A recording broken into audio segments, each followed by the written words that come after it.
Good morning, everyone. Guys, can you hear my voice?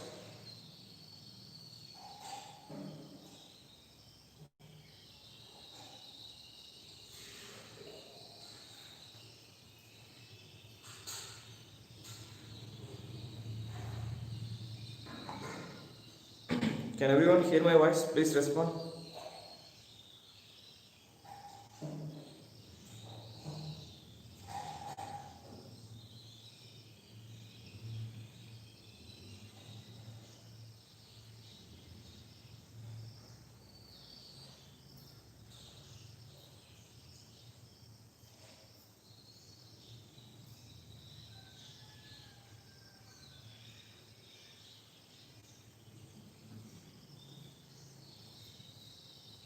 Yeah.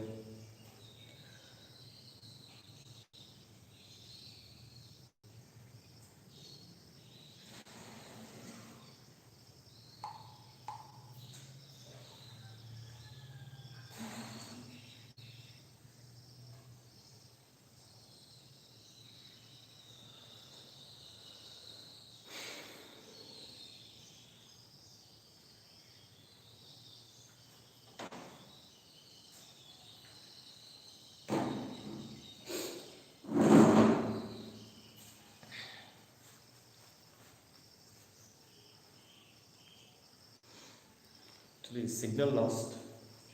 Just now it came back. That's why I'm unable to send the message in WhatsApp. Is it okay now? Say yes or no?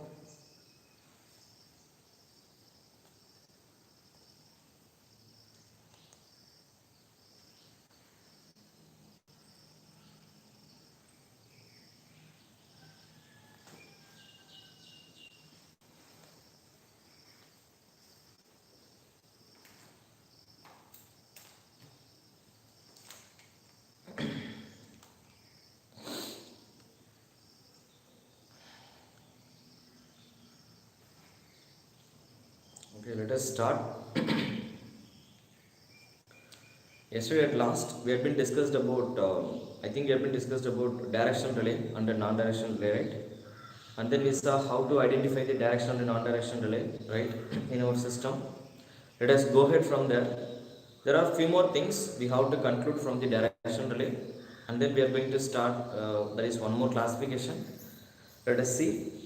That is internal classification actually. Already we saw our relay had been classified in the construction point of view, energizing point of view. There are many things we have been concluded. But apart from that, internally, right, we have been concluded many things till now, like current, voltage, torque, force, right. So in that point of view, we are going to again redefine our your relays will be once again being classified in the torque development point of view. That things we will see. First, let us retouch our direction relay once again, because just I have given the introduction for direction relay, like how the direction relay is being operated, when the direction relay will fall in place, when there will be a reversal in your current direction. But we did not look at the operation of the direction relay, how it is really operating inside, right? Let us see. Anyway, we are not going to draw the success at all. Already have been concluded. In construction point of view, however relays are being classified, we are going to discuss about balanced pin type, attracted armature drive, induction cup, induction tip. Construction point of view, we have been concluded. But the thing is, in the characteristics point of view, right, we have been concluded few more things. Yes. Now, in the same way, how our direction relay are being implemented in the power system, right?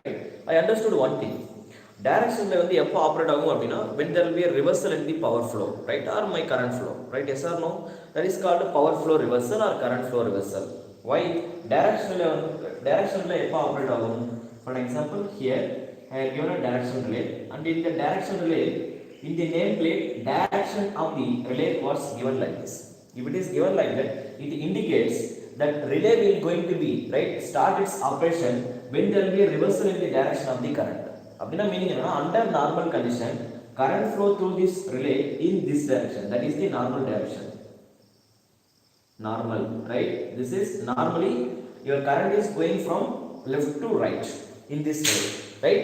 If the direction is being indicated like this, right, it indicates actually when there will be a reversal in the direction of the current. In the opposite direction, like current reverse achabina, this relay will operate. Clear? That is called directional relay, right? So let us go ahead with this. Okay. Now from this, actually how that relay is that is it is an operation, right? When the moment I am looking the operational point of view, right? This relay will sense the phase angle difference or it will measure the phase angle difference between the voltage and the current, right? In the transmission line where we are fixing the relay, right? Relay fix பண்ணதுக்கு அப்புறம் என்ன ஆகும் அப்படினா இந்த relay, right, that is in across relay க்கு பக்கத்துல என்ன வச்சிருக்கோம் அப்படினா we are keeping current transformer and potential transformer, right? Now with the help of potential transformer we are measuring the value of voltage and with the help of current transformer we are measuring the value of current. Next what I am going to do, I would like to know the phase angle difference between the potential transformer voltage and the current transformer current, right? Now in that way, for an example, if I take a reference point here, let us take the reference point here. Now from this reference point, suppose if my voltage will be fixed here, assume like that is my voltage offered by the potential transformer. Now in the potential transformer we have two people, one is our voltage and another one is current, right? Now when I am considering the effect of the potential transformer, this is the voltage offered by the potential transformer, whereas the current developed by the potential transformer almost 90 degree to the voltage. Why? Because always we will see in electrical measurements, I will let you know about these things. The phase angle difference between the current and voltage will be 90 degree in case of potential transformer, right? So in that sense I can say like this, that is going to be your potential transformer current IP. So of course we know one thing, the flux developed by the current or the current developed by the flux will always be in phase, always flux and current are in phase. So the conclusion is, first thing we are concluding, in case of potential transformer we are neglecting the effect of the resistance. So almost the value of the phase angle difference between the potential transformer voltage and the current is going to be 90 degree, right? Not a big thing, small proof. I will conclude these things in electrical measurement. Don't be panic right now, make the notes, right? So that is potential transformer. When I am looking for current transformer, exactly from the potential transformer voltage there is an amount of angle. Let me consider some theta. Some theta, my current transformer will going to lag. That is the current offered by the current transformer. So current transformer current will going to lag certain amount of angle. That is the current transformer.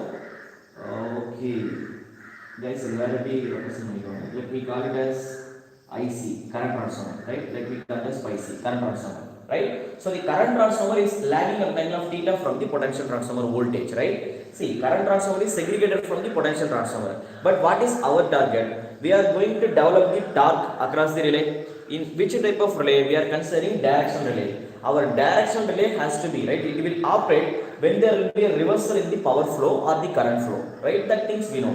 Now according to that point of view, right, in that point of view, how the relay is being in operation, usually your relay will measure the phase angle difference between the, see, first it will measure the phase angle difference the current transformer current and potential transformer current. Usually the theta நம்ம general define பண்ண அப்படினா the theta usually we are measuring, that is the phase angle difference between voltage and the current. Current transformer current and potential transformer voltage, that is theta. It will measure this one. But internally when I am looking for the torque development point of view, when I am looking the torque development, I should talk about the current or flux developed by the current transformer and flux developed by the potential transformer now. Right? I know initially your relay is, that is the measurements will be fall in place in terms of voltage and the current, that things is over. That is the current transformer current, that is the potential transformer voltage, that is theta. Now let us discuss about the torque development. Already we have been concluded, right? The developed torque theta is going to be directly proportional to current transformer flux pi c and the potential transformer flux pi b. I think I kept b and I, instead of keeping cb I kept b and I didn't remember. You can keep anything you want, that is up to you. If you want to follow the same relations, you can keep like this, pi I, you can keep like this, pi b, right? Like that. Here also you can keep, because yesterday class I went up with that relation, so I am going with the same one, right? I don't want to confuse you all. And the phase angle difference, I think I kept alpha, right? That is alpha. Alpha is known as the phase angle difference between pi I and pi b, right? So that is the internal measurement. Let us see. Slowly I will conclude all those things. Now estimate the value of alpha here. Alpha is going to be, see there, this total angle is 90 degree and the phase angle difference between the potential transformer voltage and the current transformer current is theta, such that in order to know this value I have to subtract theta from 90. So that is going to be 90 minus theta, that is called alpha. So alpha is going to be 90 minus theta. I understood. Next let us proceed from here. So the value of torque is going to be directly proportional to, let us write like this, See, if you want to consider the effect of the flux, you can consider. Or I said, usually we are measuring, we are traveling along with the voltage and the current only. Na? The first primary quantities are potential transformer voltage and the current transformer current only. Right? So some people are, even in the textbook also, instead of considering the flux effects, they will directly consider the effect of the voltage and the I, that is voltage and the current. I will conclude that things later. Let me go ahead. First I will complete this one. So let us go ahead. Pi I, pi b into sine of 90 minus theta. Now tell me, what is the equivalent value of sine of 90 minus theta? That things we know, right? Already told you, right? In the x-axis we are considering sine minus sine. Is it visible? Yeah. Cos minus cos. Now I have sine of 90 minus theta. For that, let me take minus outside. Sine of, if I take minus outside, it will become minus of sine theta minus 90. It will become like this. See there, minus sine of minus theta will become minus sine theta. Ulla the minus it will become minus sine of theta minus 90. See there, where is minus sine? This is minus sine, right? This is sorry guys, this is cos actually. I made mistake. This is minus sine. So minus sine you have to provide minus 90 degree shifting. This is minus sine. Directly I took minus sine theta. This is minus sine theta. Minus sine theta I have to provide 90 degree shifting. Minus 90 you have to travel in clockwise. We know always in phase are negative angle means you have to rotate in clockwise, positive angle will rotate in the counterclockwise. In such a way, if I provide minus 90 degree shifting for sine of theta, if I provide minus 90 such that cos theta, it will become cos theta, right? Cos theta should be equal to sine of, that is minus sine of 90 minus theta, or theta minus 90, theta minus 90, right? So the conclusion is sine of 90 minus theta can be directly replaced by cos theta. That's all. So now I would like to rewrite this expression now. Let me rub these things. Just theoretically we are proving these things, right? So let me draw. So the torque developed by the machine, that is directional relay, can be written as pi I. Yes, let me consider pi I and pi b into cos theta. Yes or no? Now just to look at this one. Theta is known as the phase angle difference between voltage and the current. Are you agree? See there? Just now I have drawn the diagram. This is potential transformer voltage. This is current transformer current, and the phase angle difference between these two guys only going to be theta. In that point of view, in our textbook and all, they are not considering the effect of the flux. After getting this step, they are replacing it by voltage and the current. Because we have one more relation. What we know, P is equal to omega into T. Whereas P can be written as Bi cos phi. Bi cos phi should be equal to omega into T. If omega is constant, then the torque will become directly proportional to Bi cos phi or Bi cos theta. Are we getting the same relation here? Relations won't be wrong at any points, right? So we can define it at any way, right? There is in different way, but your conclusion is going to be remains constant, right? Okay, this is the general torque equation. But the problem is, I understood one thing. We are in directional relay, right? Directional relay operate direction of the current reverse the direction of the reversal in terms of theta, that is the phase angle difference between voltage and the current. Usually think is in normal case we know what is the general phase angle difference between voltage and the current. Voltage and current ஒரே directionல இருந்தா அப்ப phase angle எவ்வளவு இருக்குன்றது initially we can predict. அந்த value விட தாண்டி போகுது அப்படினா there will be some relation, right? அப்ப current direction suddenly reverse ஆகுது அப்படினா phase angle will be changing, suddenly changing. Yes or no? Initially ரெண்டு current voltage and current இப்படி இருந்துட்டு suddenly current வந்து oppositeல போனா என்ன ஆகும்? Direction be opposite, automatically theta will change, so relay will fall into, that is relay will start its operation, right? That is basic common observation. But the thing is, what I would like to conclude from here, I understood my relay is going to be operated when there will be a current reversal. That is the first conclusion. Now my question is, when your relay is going to develop the maximum torque? When our relay is going to develop the maximum torque? In order to develop the maximum torque here, I have to achieve the value of theta as 0 degree. Can you agree? Yes, you have to agree, right? The thing is, cos of 0 is going to be 1. That is the maximum value of cos theta. So the value of cos theta is going to be 1. When the value of theta will become 0, that is the point where we are achieving the maximum torque. So your relay will going to develop the maximum torque. Ideally my relay is going to develop the maximum torque at the value of theta equal to 0. Let us conclude. Let us continue from here. So the conclusion is, my torque is going to be maximum.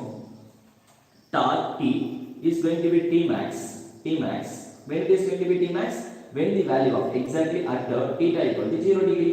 Perfect, right? Because cos 0 is going to be 1, that is the maximum value of cos theta, right? If the cos theta is going to achieve maximum, followed by torque is directly proportional to cos theta, no? torque also going to be maximum. Okay sir, but this case will happen prior to the fault, or we can say we cannot go for the fault at all. We can say ideally I can develop the maximum torque in that way. But you know what will happen when there is a sudden fault in the transmission line? During fault, right? During fault, guys, these things are all practical observation.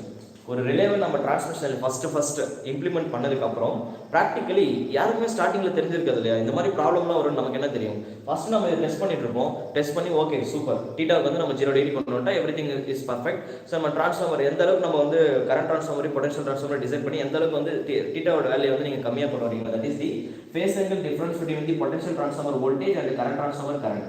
இவங்க ரெண்டு பேரும் ஒரே ஃபேஸ்ல இருந்தாங்கன்னா we are developing the maximum torque. Actually theta is phase angle difference between these two guys only na, potential transformer voltage, current transformer current. அவங்க ரெண்டு பேரும் ஒரே ஃபேஸ்ல இருந்தாங்கன்னா we can develop the maximum torque. That is the what we understood, that is the conclusion what we understood. But the problem is okay, அதை understand பண்ணி design பண்ணி முடிச்சதுக்கு அப்புறம் when there is a sudden fault in the transmission line, transmission line la fault வரும்போது we all know the effect of the reactance, right, will become what? It is very high. The problem is during the fault they understood one more thing. The thing is transmission line, because of the variations in the impedance offered by the transmission line, right, the value of theta is suddenly shifting to, that is shifting in between 60 to 90 degree. Actually, in order to develop the maximum torque in case of directional delay, I would like to maintain the value of theta as 0. But see that practically during the fault, the value of theta is shifting its value from 60 to, that is shifting அப்படினா 60 to 0 க்கு நடுவுல போயிடுச்சு. It is not there anywhere near to 0. So what I understood, I have to operate the relay. Yes or no? Relay நம்ம operate பண்ணோம் அப்படினா we have to develop the maximum torque. Maximum torque develop பண்ணோம் அப்படினா the value of the theta has to be close to 0. But here my theta is during the fault it is shifting to 60. That is it is lies in between 0 to 60 to 90. 60 to 90 குள்ள இருந்தது அப்படினா can you develop the maximum torque? Impossible. So to develop the maximum torque, what we need to do? To develop the maximum torque, I have to adjust 60 to 90 இங்க இருக்கா. So I am introducing the next person, that is called the adjustable operator. Who is that adjustable operator? That adjustable operator will be free by default. As a manufacturer, as a designing engineer, I have to fix this value. How I am going to fix this value? See there, first I understood, right? During the fault, the phase angle difference between the voltage and the current is going to be 60 to 90. Again, to minimize this value, this equation will be remodified. Let me remodify. Let me have these things now. Right? How we are going to remodify these things? It's very easy. Let us take torque equation. Now torque is directly proportional to voltage current into cos of theta minus, you can keep something. So let me keep tau. Here tau is called adjustable parameter. Tau is called adjustable parameter. Adjustable parameter. Who is this adjustable parameter? In practice, this adjustable parameter belongs to, that is it lies in between. Let me take closed interval, right? Practically we are fixing 30 degree, 60 degree, 90 degree. That is our Indian system, right? That is practically we are doing these things, right? So the thing is 30, 60, 90. You can keep any value. It is not fixed actually, but 30 is fixed. 30, 60, 90 is fixed. You can keep any value as a designing engineer in your side. இப்போ நீங்க உங்க கண்ட்ரோல்ல இருக்குன்னு வெச்சுக்கோங்க. Sathan soul வந்து நம்ம கண்ட்ரோல்ல இருக்கு. நீங்க தான் வந்து டைரக்டர் ஆஃப் தி டிஎன்ஏபி அப்படினா நீங்க என்ன பண்ணுவீங்க? You are trying to okay, உங்களுக்கு இந்த இஷ்யூஸ் எல்லாம் வந்திருக்கு. Now you will be order, right? இந்த சேஞ்சஸ் இந்த வேல்யூஸ் வந்து நீங்க 30, 60 கொடுங்க அப்படி சொல்லிட்டு அந்த டிசைனிங் இன்ஜினியர் கூட டிஸ்கஸ் பண்ணி you will keep the risk, you will change that value. அந்த சைடுல இருக்க ரிலேக்ஸ் மட்டும், right?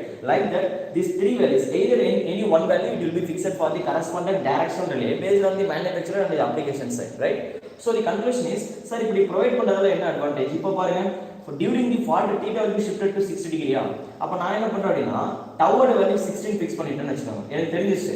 இப்போ எனக்கு சென்னை சைடுல ஃபால்ட் வந்துச்சு அப்படினா சடனா வந்ததுனா nearly the value of theta is lies 60 டிகிரிக்கு நடுவுல வருது எனக்கு தெரிஞ்சிருச்சு. நியர் 60 டிகிரி வருதுன்னு தெரிஞ்சிருச்சு. அப்ப நான் என்ன பண்ணுவேன்? Under that is nearer Chennai zone, I am going to keep some directional relay. We are going to implement some directional relay in our transmission line. With the directional relay, I am going to keep this adjustable parameter 60 degree. Initially, I provide பண்ணுவேன். Design பண்ணி locate பண்ணும்போது நான் pick பண்ணுவேன். அப்ப என்ன ஆகும்? During the fault, the value of theta will become close to 60, such that already tau has been adjusted to 60 only. So 60 minus 60 will become 0 in order to obtain the maximum torque. Clear? So the thing is, during the fault, the developed torque, if your developed torque will be minimum, then your relay won't be operated. Your relay will be failed to operate. In order to achieve the maximum torque, right? In order to achieve the maximum torque, right? We are doing this operation. That is, we are changing these things, right? Such that the resultant torque T will become, if I remove the proportionality, let me give some constant K into B I cos of theta minus tau. So that is the generalized expression for directional relay. Clear? Now you might get the very clear idea about this expression. Why we are venting in this flow? That is went up in this flow, right? Okay, that's all. So in the direction relay, so what I have done here, the thing is, I was adjusting, right? And one more thing you want to understand. Now just to take this expression, when the theta oda range பாத்தீங்களா, நீங்க வந்து dark வந்து develop பண்ணோம் அப்படினா there are two zones always will be possible. One is either we can develop the positive torque or we can develop the negative torque. But what is our target? We have to develop the positive torque. அப்படினா meaning என்ன? Positive torque அப்படினா நீங்க design பண்ண டைரக்ஷன்ல your torque will be developed. Like this is my fixed contact, right? Whereas this is my moving contact, this is my fixed contact. அப்ப relay எப்படி operate ஆகணும்? Moving contact has to close with the fixed contact such that relay will operate. The circuit breaker will operate, right? This is positive direction. Relay oda torque in the direction develop பண்றது வர opposite develop ஆச்சுனா that is called a negative torque. Opposite to the actual direction, that is desirable direction.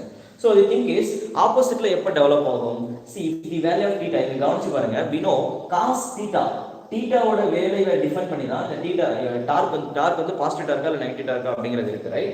So the thing is, if I draw the waveform for the cos theta, we all know cos ஓட waveform எப்படி இருக்கும்? I am just considering positive cos, or you can also consider the negative waveform. Now see there, from minus 92, is it visible?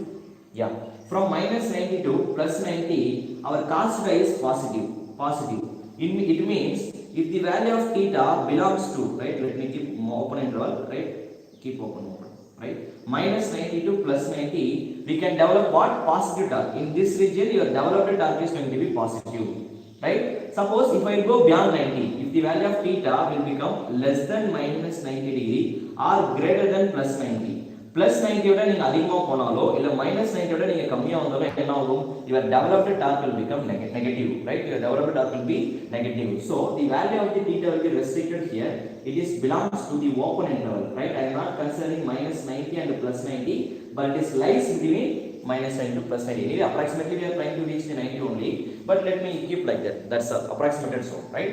So in this direction, this is the zone where your developed torque is going to be positive. If you are trying to go beyond this, if the value of theta will become less than minus 90, or it is tries to go beyond 90 plus 90, then your developed torque will become negative torque. That is not the desirable one for us. So you have to fix the value of theta. What is the range of the theta here? Right, guys, theoretical questions will be asked. Now in this today lecture we are going to discuss about very few things only, because the topics that we are going to deal with today is very small topic. Already நம்ம பார்த்துட்டு இருக்கிறது எல்லாமே சின்ன topics தான் ப்ரொடெக்ஷன்ல, right? But the thing is, இன்னைக்கு நம்ம பார்க்கும்போது especially in your examination point of view, none of the questions will be, right, ப்ரொடெக்ஷன்ல இருந்து क्वेश्चन எடுத்தாங்களோ இந்த ஏரியால தான் அவங்க கான்சென்ட்ரேட் பண்ணுவாங்க. Why? Because questions will be easily taken in your examination point of view. They will easily test your knowledge, right? Time consumption, everything will be framed here, right? Questions வந்து சின்னதா இருக்கும், but basics, fundamental basics, very easy questions. You can see numerous questions in your question paper, any exams that you are testing, right? So keep your concentration here. Okay, this is all about directional relay, right? So it will be restricted with this. Now what we are going to do further, the thing is, anyway, the conclusion is directional relay in the sense it is also called overcurrent relay only now. Directional relay also what? Still now, whichever the things that we saw, all the people are, we have been discussed about non-directional relay, directional relay, under non-directional relay we have been discussed about many type of classifications like instantaneous relay பத்தி பார்த்திருக்கோம், definite minimum time relay, inverse definite minimum time relay, that is the special and then very inverse time, extremely inverse. So we have been classified many things. But you know one thing, when I was discussing about இது எல்லாமே overcurrent relay தான். But in overcurrent relay we have been concluded two things, directional relay and non-directional relay, everything is over. But all the people are falling under the category of overcurrent relay only. But as we saw some discuss, there is some what I can say disadvantages in this overcurrent relays. That disadvantages, though we are intentionally designing our overcurrent relay to operate instantaneous relay, that is what I can say, first we had been designing instantaneous relay. அப்ப instantaneous relay வந்து design பண்ணும்போது நான் என்ன சொல்லிருப்பேன் அப்படின்னா, instantaneous relay அப்படிங்கிறது இமிடியேட்டா operate ஆகும் அப்படி நம்ம சொல்லிருப்போம். பட் அங்கே நான் என்ன சொன்னேன், in practice there will be some small delay, that is in millisecond or nanosecond அப்படி நம்ம டிஃபைன் பண்ணிருப்போம், right? But you know one thing, though we are designing instantaneous relay, ஒரு instantaneous relayக்கும் நீங்க டிரான்ஸ்மிஷன் லைன்ல அப்சர்வ் பண்ணி பார்க்கும்போது instantaneous relay வந்து if it is far away from the faulted point, right? If your instantaneous relay is far away from the faulted point in your bus bars, If it is far away from the bus bar, then what will happen? So I am generally concluding the overthink about it. That is overview of overcurrent relay, right? So when there is a fault, right? If the fault is far away from the instantaneous relay, your instantaneous relay will be fixed here. There is fault at the edge of this bus. Now what will happen? Because of the far away distance, this distance will create, that is it will offer in the distance வந்து ரொம்ப அதிகமா இருந்தது அப்படினா, right? If your distance is more, if your distance will increase, then what will happen? Then this instantaneous relay will take some time to operate. So it is called instantaneous instantaneous relay, right? Because of the distance. This distance, அங்கிருந்து information வரணும்ல. நீங்கள் design பண்ணியிருக்கிற relay வந்து இன்ஸ்டன்டேனியஸாக இருக்கலாம், ஆனால் உங்களுக்கு information வரணுமே. எனக்கு இங்கே ஃபால்ட் நடந்து இந்த டிஸ்டர்பன்ஸை நீங்கள் எக்ஸ்பீரியன்ஸ் பண்ணணும்ல. சடனாக சென்னையில் ஒரு ஃபால்ட் வருதுங்க, நீங்கள் மதுரையில் இருக்கீங்க, உங்களுக்கு டிஸ்டர்பன்ஸ் உடனே வந்துடுமா? It will take at least some fraction of second எடுத்துக்கும், right? That time period will create some delay here. So the conclusion is, overcurrent relay பொறுத்த வரைக்கும் immediate response அப்படிங்கிறது பாசிபிளே இல்லை, அவ்வளோதான். டிஸ்டன்ஸ் அதிகமான இங்கே பிரச்சனை வந்துருச்சு. இன்ஸ்டன்டேனியஸ் ரிலே நம்ம டிசைன் பண்ணிட்டோம், fault is occurring, கரெக்டாக இங்கே நடந்துன்னா no problem, there is no problem, right? And one more thing is, especially when we are discussing about this relays, right? இந்த relays வந்து பேசும்போது இன்னொரு drawback இங்கே என்ன அப்படின்னு பார்த்தீங்கன்னா, nearer fault. ரிலே வந்து இப்போ கரெக்டாக வந்து ஃபால்ட் நடக்கிற இடத்துல இருக்குன்னு வச்சுக்கோங்க. Specially you can observe this things in our directional relay. Specially you can observe this drawbacks in our directional relay. அது என்ன நடக்கும் அப்படின்னு பார்த்தீங்கன்னா, in case of relay fault வந்து ரொம்ப பக்கத்துலேயே நடந்துச்சுன்னு வச்சுக்கோங்களேன், ரைட்? நம்ம என்ன பண்ணிட்டு இருக்கோம்? To operate directional relay பொறுத்த வரைக்கும் the main impact வந்து we have to design this relay with the help of voltage and current only. That is we are measuring the angle voltage current நடுவுல phase angle நம்ம measure பண்ணிட்டு இருக்கோம், right? So fault வந்து ரிலேக்கு பக்கத்துலயே நடந்துருச்சு அப்படின்னா short circuit, sudden short circuit. ரிலேக்கு பக்கத்துலயே ஷார்ட் சர்க்யூட் ஆயிருக்கு அப்படின்னா what is the available voltage? Almost zero, no? Why short circuit? Of course some reactance will be there in practice, I know that one, but ideally speaking, when the relay, when there is a fault, right, when if a sudden fault is occurring nearer to the relay, almost the voltage, right, available voltage from the relay point will be zero.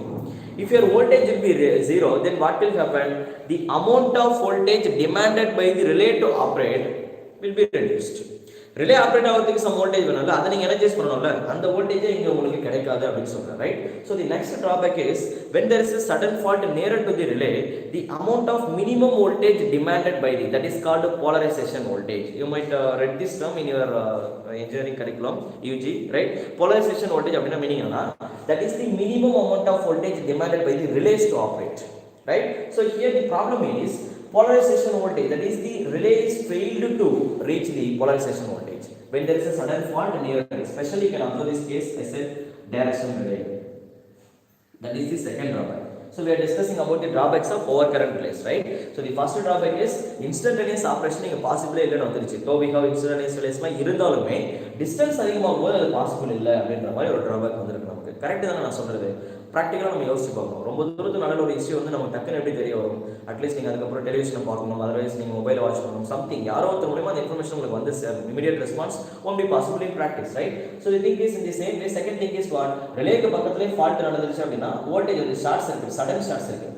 கொஞ்சம் தூரத்தில் நடந்தால் problem கிடையாது, லைனில் இருக்க ரியாக்டன்ஸை நீங்கள் consider பண்ணிக்கலாம். இங்கேயே fault நடந்துச்சு அப்படின்னா லைன் ரியாக்டன்ஸே கிடையாது, உடனே ஷார்ட் ஆயிடுச்சு, அப்போ ரியாக்டன்ஸ் will be zero. அப்போ என்ன almost right in practice reactance zero ஆயிடுச்சு அப்படின்னா what will happen? That is short circuit, voltage will be zero. இப்போ வோல்டேஜ் ஜீரோ ஆயிடுச்சு அப்படின்னா தட் இஸ் போலரைசேஷன் வோல்டேஜ், அந்த அதாவது minimum amount of voltage demanded by the relay to operate will be failed. It is failed to reach that polarization voltage, that's all. அப்போ என்ன ஆகும்? Relay won't be operated, relay ஆப்ரேஷன்ல இருக்காது. அப்போ fault நடந்துச்சுன்னா என்ன ஆகும்? System will damage, right? So that is the second drawback. And the third drawback is in overcurrent relay we have been concluded one more thing. ஒரு நம்ம இது பார்த்தோம் இல்லையா, ஓவர் ரீச் அப்படின்னு ஒரு எஃபெக்ட் பார்த்துருவோம். I hope you all remember. Over ரீச்னா meaning என்னங்க? இந்த டிரான்ஸ்மிஷன் நடக்கும்போது ஒரு டிரான்ஸ்மிஷன் லைனில் 2-3 ரிலே வந்து லைனில் கனெக்ட் ஆயிருக்குன்னு வச்சுக்கோங்க. நான் என்ன சொல்லியிருந்தேன்? So when we are considering more than 2 relays, for example here I have a relay, here I have one more relay, like that we have n number of relays. இப்போ என்ன இருக்கும்? சடனாக இங்கே ஒரு ஃபால்ட் நடக்குது அப்படின்னா huge amount of disturbance will be created during the transition. That disturbance will be suddenly spread out through all the levels. அப்போ என்ன ஆகும் அப்படின்னா instantaneous relay நம்ம இதை அப்சர்வ் பண்ணியிருக்கோம்.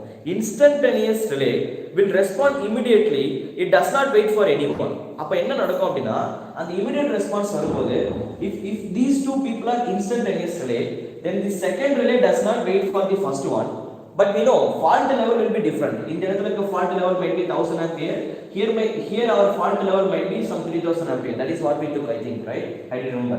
So the conclusion is, when I am going from this level to this level, in case of instantaneous relay, we are in overcurrent relay. That is the one of the type of overcurrent relay. So generally in overcurrent relay, we had a problem overreach. அது யாரா இருந்தா நான் over current ரிலேக்குள்ள இருக்க ஒரு கிளாசிஃபிகேஷன்ல இந்த problem எனக்கு இருக்கு. But நான் என்ன சொல்றேன், ஜெனரல் நான் சொல்றேன், ரைட்? ஓவர் கரண்ட்ல அந்த ப்ராப்ளம் இருக்குன்னு நான் சொல்றேன். இந்தியாவுக்குள்ள நீங்க பாத்தீங்கன்னா தமிழ்நாடு சொல்றீங்க, நீங்க ஃபாரினுக்கு போயிட்டா நம்ம இந்தியா அப்படின்னு மட்டும் தான் சொல்றோம், ரைட்? ஸோ தட் இஸ் இருக்கிற இடத்தை பொறுத்து it will be different. So the conclusion is, when I am going from here to here, level of the current will be different, but it won't take time. La wait பண்ணாது, time இது டைமை பொறுத்து change ஆகாது. இன்ஸ்டன்டேனியஸ்ல வந்து டைமை பொறுத்து operate ஆகாது, fault லெவலை பொறுத்து ஆப்ரேட் ஆகும். ஸோ அந்த டைம்ல என்ன ஆகும் அப்படின்னா, we have a problem of overreach, right? Overreach in the sense, instead of இந்த ரிலே ஆப்ரேட் ஆகிறதுக்கு பதிலாக இந்த ரிலே வந்து டக்குன்னு ஆப்ரேட் ஆகலாம் due to malfunctioning during the overreach because of the sudden disturbance. These two relays will going to observe this disturbance, right, during the same time, ஒரே டைம்ல. அது எதனால அப்படின்றது நான் ஏற்கனவே சொல்லியிருந்தேன். அந்த இம்பெடன்ஸ் மெஷர்மெண்ட், ரைட், ஆல்டர்னேட்டருக்கும் ரிலேக்கு நடுவில் இருக்க மெஷர்மெண்ட்டுக்கும் ரிலேக்கும் ஃபால்ட் பாயிண்ட் நடுவில் இருக்க இம்பெடன்ஸுக்கும் கரெக்டாக எவ்வளோ வேல்யூ இருக்குது அப்படிங்கிறத இந்த ரிலேக்கு வந்து மெஷர் பண்ண தெரியாது.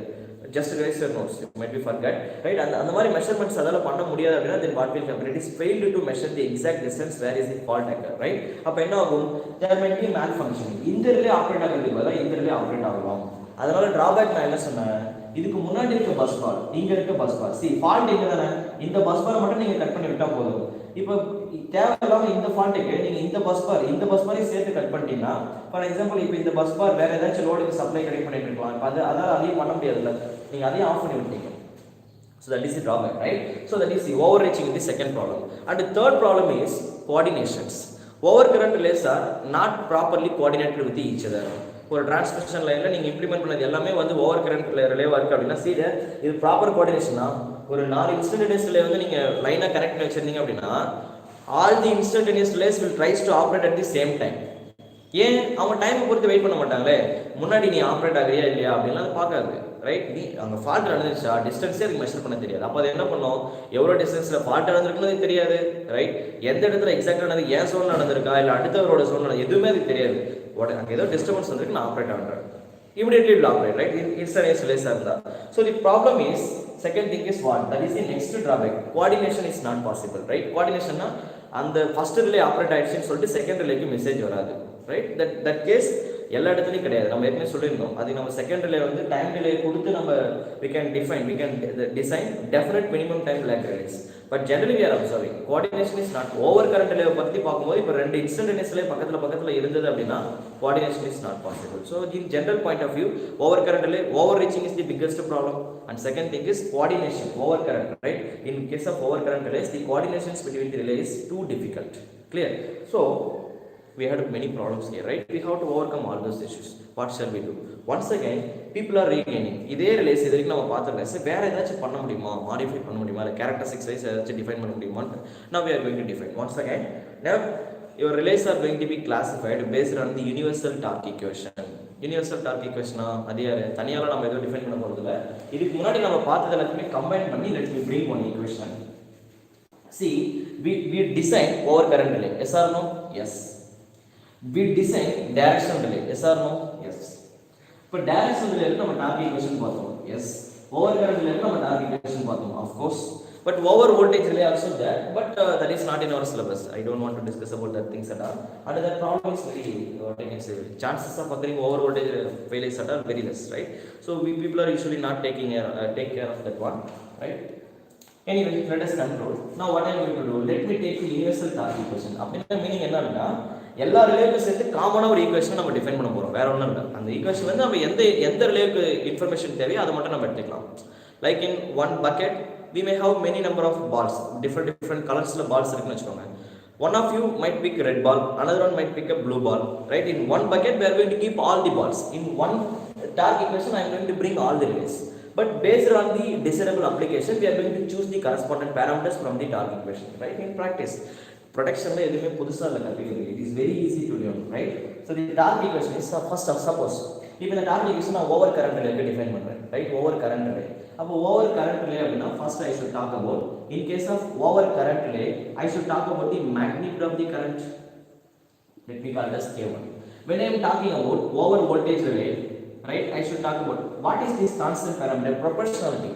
Torque is proportional to high square. But series model define பண்ணிருப்பேன். Torque is proportional to armature current, square times of armature current, DC machine, right? So like that, in case of here, right? Over current relay is proportional. நம்ம என்ன define பண்ணிருப்போம்? Operating force will be proportional square.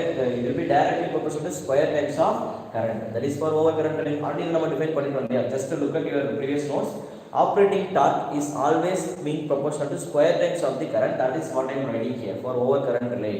Next, suppose if it is the over voltage relay, then it will respond for square times of voltage. That's all. But we are not going to touch this one. Separately, I am going to use this parameter now. In the equation, there are all parameters I use பண்ண போறேன். Separately, we did not talk about over voltage relay, na? Just I am talking like that. Next, I am introducing directional relay. Directional relay formula இப்பதான் பார்த்தோம். என்ன பார்த்தோம்? K3 into voltage current cos of theta minus tau. Yes or no? Just revise your notes. One page, right? இப்பதான் பார்த்தோம். And at last, apart from all those things, I am introducing one more parameter that is called the spring constant. I hope you all had been observed, right? Even when I was talking about balanced beam type of relay, so balanced beam type of relay, நம்ம என்ன பார்த்திருப்போம் அப்படினா, we had been developed two type of restraining force, correct? ஒரு primary side இருந்து நம்ம என்ன பண்ணிருப்போம், current inject பண்ணி we are developing one restraining force, and apart from the spring will always develop one restraining force. That is the restraining force offered by the spring, that will always be constant, right? It is not depending on any people. Spring நம்ம first எப்போ design பண்றோமோ அப்ப அதுக்குள்ள எவ்வளோ force வந்து develop ஆகுது, that is the fixed force for our spring, right? So it is constant always. Rest of people are going to be controlled by voltage and current. If you observe, rest of people are going to be controlled by voltage current. Clear? These three people are going to be variable. Let us discuss about the over current relay. That is this is called universal torque equation. Now, based on the universal torque equation, once again we are classifying. If in the universal torque equation, if I am talking about current, then I have to consider the effect of the current over current. If I am talking about over voltage relay, then I have to consider the effect of over voltage alone. If I am talking about the directional relay, then I have to consider this effect. Now what is over current relay? Already controlled. நம்ம define பண்ணி prove பண்ணியாச்சு. Directional relay இப்போதான் நான் prove பண்ண எப்படி operate ஆகுதுன்னு அதே நம்ம முடிச்சாச்சு. Apart from that, we have one more classification that is called distance relay, right? The next introduction, I am giving the next type of relay here. So we are going to there are three type of relay we are going to fall in under this category. Based on the universal torque equation, we are defining three type of relay. One is over current relay, another one is over voltage relay, another one is directional relay. And apart from that, I am introducing one more person that is called distance relay. நான் ஏன் three category மட்டும் சொன்னேன் அப்படின்னா over voltage relay நம்ம ஸ்பெசிஃபிக்காக பார்க்க போகிறது கிடையாது. Here I am only specifically targeting over current relay, direction relay and distance relay. Of course, the basics, operations, features, drawbacks, everything about over current relay and directional relay just now I have been concluded, right? It has been completely over. Now which topic is pending? So we have to complete the distance relay, right? So there are three topics. Let us take first, let me pre-define, take all those things once again, right? In case of distance, first எழுதிக்கோங்க over current relay, and second thing we are going to discuss about direction relay, and the last one is distance relay. But I said over current relay and what I can say direction relay is over. Next we are going to discuss about distance relay. Let me write distance relay directly here. Under distance relay, what we are going to do, very important zone, very important zone. Please keep your observation here. Sir, what is the purpose of designing this distance relay? இப்போதான் நான் சொன்னேன், நம்ம over current ரிலேல ஒரு சின்ன problem வந்துச்சு. என்ன அப்படின்னா, the distance அதிகமாச்சு அப்படினாலே there is a problem for me. Whenever if my fault is, that is if the fault is occurring far away from the relay, then what will happen? The problem is my relay is taking more time to accept the changes or to operate. So in order to achieve the best characteristics of the relay, I have to let my relays to operate immediately. I understood the problems, right? Distance is the big problem. Overreach எதனால பார்த்தோம் distance, because of the distance. Because instantaneous relays are not having the ability to observe the exact distance where the fault occurs. Whether the fault occurs in its own zone or it is another substation, that things at all not being predicted by the over current relays. So the drawbacks at all, overreaching, the drawback is because of the distance measurements. In instantaneous relay, though it is called instantaneous relay, in practice it won't operate immediately when the fault is far away from the relay. So the problem is distance has become a big issue for me. So that's why intentionally people had been started thinking about the distance. So next type of relay had been implemented, that is called the distance relay. The drawbacks will be overcome by this distance relay. Clear? So under this distance relay, so what we are going to do, primary task is we are going to measure the distance only. But the thing is, the beauty is, we are not going to measure the length of the transmission line from the what I can say relay directly. The length of the transmission line will be measured indirectly. How we are going to measure? So the thing is, we know one thing. என்ன அப்படின்னா transmission லைன்ல இருக்க impedance லென்த்தை பொறுத்து தான் இருக்கு. Yes or no? We have to accept. என்ன அப்படின்னா மீனிங் என்ன? See, for example, if I will consider 1 meter length of aluminum conductor, it offers the impedance of Z equal to 1 ohm. 1 meter aluminum conductor offering us, based on this cross section given at all, 1 meter aluminum conductor is offering us 1 ohm. Let me increase 1 more meter. Then what will happen? The total impedance is going to be 2 ohm. Yes or no? Why? Because the total distance will become 2 km now. Let me increase 1 more kilometer. Up and down 3 ohm. Let me increase 1 more kilometer. 4 ohm. So what is the conclusion here? Length of the transmission line is directly proportional to impedance. Is there any mistake in my conclusion? No. Because our transmission lines are being implemented by the conductors. Conductors are called transmission line. So the impedance offered by the conductors can be just directly proportional to the length of the transmission line. So indirectly, instead of measuring the length, just measure the total impedance offered by the transmission line. For impedance வந்து நம்ம எப்படி measure பண்றது? Let me do it. Just take your relay, that is called a distance relay. Let me conclude all those things, right? Okay, I am going to rub these things now. Just remember the Darby equation, that is very important, right? I am not going to rub that one. From this only I am going to define many things now. Let us see. First thing, for an example, I have a relay here, right? That is called distance relay. Now let me keep a relay here, that is called distance relay. This relay is called a distance relay. So this distance relay, exactly this distance relay will measure the relay voltage and the relay current, right? It will measure the relay voltage and the relay current from here, exactly from this point to faulted point. இது என்ன பண்ணும் அப்படின்னா, it will measure the voltage from this point to this point, the total relay voltage and the total relay current, right? And it will take the ratio between relay voltage and the relay current. That will give you some impedance. That impedance is going to be directly proportional to length of the transmission line. Based on the length, now we can exactly, what I can say, remove the fault. For that, what we are going to do? We are going to fix the impedance. That is called relay setting impedance. That is called relay setting impedance or impedance setting of the relay. Some people are calling it as impedance setting, right? So that is relay setting impedance. Relay will set some impedance. இது நம்ம எப்படி ரொம்ப காமனா think பண்ணோம், பெருசா யோசிச்சு பார்க்காதீங்க. இப்போ நான் என்ன பண்ணறேன்னா, I have two buses here, bus 1, bus 2. The total distance, let me measure 100 km இருக்கு வெச்சுக்கோங்க. Initially, for example, 100 km will be there in between bus 1 and bus 2. இப்போ நான் இங்க ஒரு ரிலே ஃபிக்ஸ் பண்றேன் அப்படினா, அப்ப நான் என்ன பண்ணுவேன்? For this relay, impedance setting வந்து நம்ம எப்படி ப்ரொவைட் பண்ணிருக்கோம் அப்படினா, we are measuring the total distance. இந்த டோட்டல் டிஸ்டன்ஸ் முன்னாடியே மெஷர் பண்ணிட்டு இது வரைக்கும் கரெக்ட்டா இந்த ஃபர்ஸ்ட் ஜோனோட எண்டிங் பாயிண்ட் வரைக்கும் மேக்ஸिमम இம்பிடன்ஸ் எவ்வளவு வரும்? ஃபால்ட் இங்க வர்ஸ்ட் கேஸ் இங்க ஃபால்ட் நடக்கலாம், அதுக்கு அப்புறம் இங்க நடக்கலாம். But we have to do the worst case, maximum available impedance. For that we are taking worst case and we are estimating the total maximum relay voltage and maximum relay current. With the help of these two people we are defining this relay setting impedance. இப்போ இந்த relay setting impedance எங்க இருக்கும் அப்படினா, with the help of that is relay வந்து நம்ம என்ன பண்ணிருக்கோம் அப்படினா, இந்த impedance ஓட வேல்யூ வந்து ஃபிக்ஸ் பண்ணிடுவோம். That is called relay setting impedance, right? See, theory கிடையாதுங்க, சும்மா கிளாஸ் நீங்க அப்சர்வ் கவனிச்சீங்கன்னா போதும். because it's quite very interesting, right? So think is நம்ம என்ன பண்ண போறோம், ஒரு impedance வந்து இங்க நம்ம ஃபிக்ஸ் பண்ண போறோம்.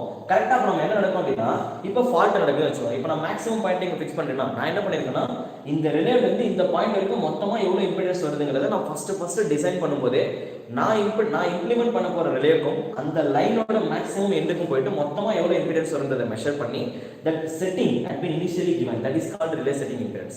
அது கொடுத்ததுக்கு அப்புறம் now see that if there is any fault, இப்போ இந்த இடத்துல ஃபால்ட் வந்துச்சுன்னு வெச்சுக்கோங்க, கரெக்ட்டா என்ன நடக்கும்? சடன்லி இங்க ஃபால்ட் வந்துச்சு அப்படினா, ஃபால்ட் நடக்கும்போது ஜெனரேட் ஆகுற இம்பிடன்ஸும் அதுக்கு முன்னாடி நம்ம ஏற்கனவே ஃபிக்ஸ் பண்ணிருக்க இம்பிடன்ஸ் ஈக்குவலா இருக்கும். that is the worst case fault. So relay will operate. Second case, fault இங்க நடக்குது சார், fault இங்க நடக்கும்போது என்ன ஆகும்? see there, இங்க நீங்க இப்ப மெஷர் பண்ற இம்பிடன்ஸ் எப்படி இருக்கும்? ரிலேவோட செட்டிங் இம்பிடன்ஸ், ரிலேவோட டோட்டல் செட்டிங் இம்பிடன்ஸ் இவ்வளவு இருக்கு.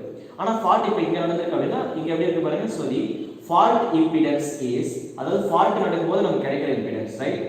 the impedance during fault is less than the value of the relay setting impedance. அப்ப relay setting impedance விட நம்மளோட இம்பிடன்ஸ் வேல்யூ வந்து கம்மியா இருந்தது அப்படின்னா டெஃபினெட்லி ரிலே வில் ஆப்ரேட். அப்படின்னா மீனிங் என்ன அப்படின்னா ஃபால்ட் நடக்கும்போது ரிலே வந்து மெஷர் பண்ற இம்பிடன்ஸ் அதுக்குள்ள ஆல்ரெடி நம்ம செட் பண்ணிருக்க இம்பிடன்ஸோட கம்மியா இருந்தது அப்படின்னா இதோட மீனிங் என்னன்னா ஃபால்ட் வந்து நம்ம ஜோன்ல தான் நடந்திருக்குன்னு ரிலே கண்டுபிடிச்சிரும். அப்போ ரிலே ஆப்ரேட் ஆகும். திரும்ப ஃபால்ட் இங்க நடக்குது இங்க நடக்குது எங்கெல்லாம் நடக்கலாம், ஆனா மேக்ஸிமம் பாயிண்ட்டுக்கும் ரிலேக்கும் நடுவில் நடக்கணும். நடந்துச்சுன்னா that relay will operate immediately it will work. Yes, suppose if there is any fault beyond this zone, இப்போ இந்த இடத்துல fault நடக்குதுன்னு வெச்சுக்கோங்க. Tell me now whether your relay will operate or not. No, your relay won't operate. Why? The maximum relay setting impedance is this one. ஆக்சுவலா நீங்க இந்த இவ்வளவு distance குள்ள உங்களுக்கு எவ்வளவு இம்பிடன்ஸ் கிடைக்குதோ அந்த ஜோனுக்குள்ள மட்டும் தான் இந்த ரிலே ஆப்ரேட் ஆகும். இதுக்கு மேல இப்போ நீங்க டிஸ்டன்ஸ் இந்த ஃபால்ட்டுக்கு எவ்வளவு வந்திருக்கு பாருங்க, டிஸ்டன்ஸ் இஸ் this much. அப்ப இதுல கிடைக்கிற இம்பிடன்ஸோட value this total impedance will become greater than the value of relay setting impedance. ஏன்னா ரிலே செட்டிங் இவ்வளவுதான், இதான் ரிலேயோட டோட்டல் இம்பிடன்ஸ் இவ்வளவுதான். இப்போ லென்த் இன்னும் இன்க்ரீஸ் ஆச்சு அப்படின்னா இம்பிடன்ஸ் இன்னும் அதிகமாகும்ல. ஃபால்ட் அப்ப இங்க நடக்கும்போது இந்த ரிலே ஆப்ரேட் ஆகாது. அப்ப அந்த டைம்ல என்ன ஆகும், அந்த கரஸ்பாண்டன்ட் ஜோன்ல இருக்க ரிலே தான் ஆப்ரேட் ஆகும். மேல் ஃபங்க்ஷனிங் எல்லாம் எதுவுமே நடக்காது. See the beauty of your relay. So indirectly we are measuring the impedance, right? So that is called distance relay. Basically this is called distance relay. I hope now you are getting the very clear idea. So what we are going to do from this moment onwards, there is a person that is called relay setting. That relay setting is nothing but impedance relay setting. We are going to measure the impedance at the first, that is particular specific zone. That impedance will be fixed in our relay. Now during the fault what will happen? Fault நடக்கும்போது நம்ம measure பண்ற impedance relay setting impedance விட கம்மியா இருந்தது அப்படின்னா relay will operate. Otherwise relay won't be operate. This is the basic operation that we are going to observe from this classification. இப்போ நான் classify பண்ண போறதுனா இதே ஆபரேஷன் தான். So I am not going to repeat the operation now. Our target is achieving the value of impedance in the various methods. Clear? Yes. So basic operation is completely over, right? Okay, let us take the classification. So that is what we are doing in our impedance relay. Now, distance relay, not impedance relay, distance relay. Now this distance relay will be classified into three types, right? First one is called impedance relay, second one is called reactance relay, and the third one is called mode relay or admittance relay, right? Okay, let us see all those things. Let me classify them all one by one. First we are going to design impedance relay, right? The first relay is called impedance relay, right? And second we are going to design reactance relay, only reactance. We are going to consider the effect of only reactance. Just to see the names difference. பார்க்கும்போதே புரியணும். Impedance அப்படினா அப்ப Z. Z you see it will be the combination of resistance and reactance, right? So there is reactance relay, only reactance. We are going to consider only reactance. Next we are going to consider the effect of admittance. Admittance or mode relay, right? In your examination at all, people are usually call it as mode relay only. Caps லே போடுவாங்க, right? Mode relay, right? MHO. That is unit of admittance, na? So it is called mode relay. Clear? Yes. So mode relay admittance, you know, admittance everything represent meaning Y only, na? So it will also the combination of what? Admittance something is the combination of resistance and reactance only, but reciprocity impedance. Reciprocity impedance, right? So what is the conclusion here? In case of impedance relay, we will have the effect of resistance plus reactance. In case of admittance, we will have the effect of name ல இருக்கு பாருங்க, admittance ன்னு நான் சொல்லிருக்கேன். இப்போ நான் susceptance அப்படினு ஸ்பெசிஃபிக்கா சொல்றேன் அப்படினா I am only talking about reactance. ஏன்னா நம்ம parallel circuitக்கு நம்ம என்ன சொல்லுவோம், inductor and capacitor, அதோட reactance நம்ம யூசுவலி என்ன சொல்லுவோம் அப்படினா reciprocal of inductive reactance is called susceptance. Reciprocal of capacitive reactance also called what? Susceptance. So for parallel circuit, imaginary elements are usually called susceptance, real elements are usually called conductance. இப்போ நான் பாருங்க, நான் conductance னு ஸ்பெசிஃபிக்கா சொல்லிருந்தா I am only talking about resistor series circuitல. இதே இடத்துல parallel conductance மட்டும் நான் சொல்றேன்னா real element, susceptance மட்டும் சொல்லிருந்தா imaginary element. ஆனா நான் என்ன சொல்லிருக்கேன், admittance. Admittance will be the combination of what? Conductance plus susceptance. அதே மாதிரி சீரிஸ்ல பாருங்க, ரெசிஸ்டன்ஸ் னு சொன்னா ரெசிஸ்டர் மட்டும்தான், ரியாக்டன்ஸ் னு சொன்னா it might be inductor or capacitor. So the conclusion is here I am not defining it as resistance or reactance like that, it will be simply defined as impedance. It might be chilly explanation, but you know இதல தான் வந்து எல்லா நேம்ஸ்மே begin ஆயிருக்கு, because we have to understand after giving big theories at all in our textbook at last, this is why, this reason is this is the why this impedance is called Z relay, like that they are given some explanations. Stories doesn't required here, understand, right? We have to analyze. Okay, next we see the reactance X. X na meaning enna, we are going to consider only the effect of the reactance, right? Reactance பத்தி மட்டும் நான் ஸ்பெசிஃபிக்கா பேச போறேன். I am not, that is we are neglecting the effect of the resistance, right? Okay, resistance ஓட effect வந்து நம்ம neglect பண்றோம் அப்படினா is there any beauty? Of course. அப்போ இந்த ரியாக்டன்ஸ்ல இருந்து என்ன பண்ண போகுது அப்படின்னா it will going to work with independent of the resistance. Yes or no? நேம்லேயே நான் ரியாக்டன்ஸ் ரிலே கொடுத்துருக்கேன் அப்படின்னா இஃப் தேர் இஸ் டிரான்ஸ்மிஷன் லைன்ல இருக்க ரியாக்டன்ஸ் அதை கன்சிடர் பண்ணலாம், இல்லை அதுக்குள்ள இருக்க ரியாக்டன்ஸ் அதை கன்சிடர் பண்ணலாம். ஆக it will going to deals with only reactance. It won't talk about resistor. So this relay is called resistance independent relay. That is the beauty. Because of this only, it will going to be often used in ground faults, right? Especially in line to ground faults, right? So line to ground faults வரும்போது என்ன ஆகும் அப்படின்னா we are giving priority for reactance relay. Why? I will tell you the reason when I will discuss about the reactance relay, not now, but basic things should be required. In exam point of view, there is one conclusion should be required that I have given already. It will be required, it will be used for priority will be given to reactance relay when we are discussing about fault, ground faults, especially for line to ground fault. That is the majority of fault that we are observing in our India, right? So coming back to the conclusion, next we are going to discuss about impedance relay or more relay, right? So there are many things we are going to touch now, right? Informations only we are going to gather. Let us take one by one. First, let us talk about the impedance relay. Now when I am talking about the impedance relay, the universal torque equation for the impedance relay is to measure the impedance. Guys listen, இதை வந்து ஏன் sir ஸ்பெசிஃபிக்காக இப்படி எடுக்கிறாங்க அப்படின்னா நீங்கள் யோசிக்கிங்க வேலையே கிடையாது. நான் தான் ஏற்கனவே சொல்லிட்டேன் இல்லையா, நம்ம ப்ரொடெக்ஷனை பொறுத்த வரைக்கும் ஒவ்வொரு விஷயமும் நம்ம முன்னாடியே டிசைன் பண்ணிடுவோம். இப்போ எனக்கு இந்த ஃபியூச்சர் வேணும், நீங்கள் இதை ரெடி பண்ணி கொடுங்க. இப்போ நம்ம என்ன பண்ணுவோம், இப்போ வீடெல்லாம் கட்டும்போது முன்னாடியே நம்ம டிசைனிங் ரெடி பண்ணுவோம். That is what I want. அந்த டிசைனிங் கொடுத்த உடனே ஒரு மேஷன் என்ன பண்ணுவார், he has to take the that is responsibility to bring the construction the same way that we are giving, right? So in that way what we are doing here in protection, initially characteristics என்னென்னலாம் நமக்கு வேணுமோ அதை நம்ம முன்னாடியே features எல்லாம் ready பண்ணிட்டு அதுக்கப்புறம் அந்த ஃபியூச்சர்ஸ்க்கு ஏற்ற மாதிரி தான் நம்ம சர்க்யூட்ஸை டிசைன் பண்ணுவோம். ஸ்பெஷலி இன்கேஸ் ஆஃப் எல்லா இடத்துலையுமே அப்படி தான். பட் மெஷின்ஸ்லாம் பார்த்தோம்னா அதுக்கப்புறம் டிசைன் பண்ணி முடிச்சதுக்கப்புறம் சம் ப்ராப்ளம்ஸ் வந்திருக்கும். அதுக்கப்புறம் நமக்கு again we are remodifying something we have done in the cost point of view, right? But here that means and all we are not observing anything. Transmission லைன்ல ஃபால்ட்டை நம்ம reduce பண்ணோம், அது இமீடியட்டாக நடக்கணும். அப்போ நம்ம எப்படி டிசைன் பண்ணணும்? இப்போ நான் என்ன பண்ண, ஓவர் கரண்ட்ல இமீடியட்டாக அது ஆப்ரேட் ஆகல, எனக்கு இமீடியட் வேணும். அது டிஸ்டன்ஸை கரெக்டாக மெஷர் பண்ணல, எனக்கு டிஸ்டன்ஸை மெஷர் பண்ணணும். ஏன்னா டிஸ்டன்ஸை மெஷர் பண்ணாமல் ரிலே ஆப்ரேட் பண்ணவே முடியாது. So we are moving on to the distance. அப்போ டிரான்ஸ்மிஷன் லைன்ல we are giving preference for distance relay only mainly. We will talk till now I did not discuss about the protection, right? So impedance more relay, let us conclude. அப்போ நம்ம torque equation impedance relay design பண்றதுக்காக நம்ம எடுத்துக்கிட்ட torque equation, we are considering two people here. One is in case of impedance relay, current is going, that is it will going to act as a current will going to help us to develop the operating torque. Current will going to develop the operating torque, whereas voltage will going to develop the restraining torque. Now till now I was keeping sign plus sign only. Why I am putting minus here? Is there anyone can you give the answer for my question? The thing is it is called what? Operating force. Here it is called the restraining force. செப்பரேட்டாக நம்ம நிறைய பேர் classify பண்ணிருக்கலாம். இப்போ நான் என்ன பண்ண போறேன்னா intentionally I'm designing one relay, that is called impedance relay. இந்த impedance relay I am developing. நான் டெவலப் பண்ணுறது ஆப்ரேட்டிங் ஃபோர்ஸ் வந்து நான் எப்படி டெவலப் பண்ணியிருக்கேன்னா ஸ்கொயர் டைம்ஸ் ஆஃப் கரண்ட் வச்சு we are developing the operating force, square times of voltage வச்சு we are developing the restraining force. We know one thing, operating torque and restraining torque will always opposite to each other. Sir என்ன sometimes ஃபோர்ஸுங்கிறீங்க sometimes டார்க்குங்கிறீங்க, யாருக்காச்சும் doubt இருக்கா? No, டார்க்கும் ஃபோர்ஸும் யாரு control system பார்த்துட்டீங்கன்னா தெரிஞ்சிருக்கும். In rotational system we are using torque, that is our input. In translational system force is our input. There is no big difference. ஒரு object ஒரு பாயிண்ட்ல இருந்து இன்னொரு பாயிண்ட்க்கு ஷிஃப்ட் பண்றதுக்காக நம்ம யூஸ் பண்றது ஃபோர்ஸ். லைக் அவர் பால், கிரிக்கெட்லலாம் பால் தூக்கி அடிக்கிறீங்களா, that is translational. அதே ஆப்ஜெக்ட்டை நீங்க ரொட்டேட் பண்றதுக்காக ஒரு ஃபோர்ஸை கிரியேட் பண்ணீங்கன்னா that is our torque. That is what we have done in our electrical machines. In transformer we are developing force. In machines, dynamic machines, we are developing torque. Is there any difference? No, that is static device, that is dynamic device. Difference like that. Force and torque difference la யோசிச்சிட்டு இருக்காதீங்க, ரெண்டு பேருமே same தான். That's why we are not defining the difference between them. That is same, right? So getting back, so the conclusion is it will going to act as a, that is it will going to act as a restraining torque. This person will going to act as a operating, that is operational torque. It will going to develop the operating torque such that they will always oppose each other. Now we are putting minus. First conclusion, right? So let us conclude all the things from this. So we are going to design impedance relay, and then I have to touch. In the same way we have to design what I can say reactance relay, we have to design, and then we have to design admittance relay, right? So when I am designing all those people, right, one by one, when I am design panna appadina what we need to do, we have to set the impedance at all points, right?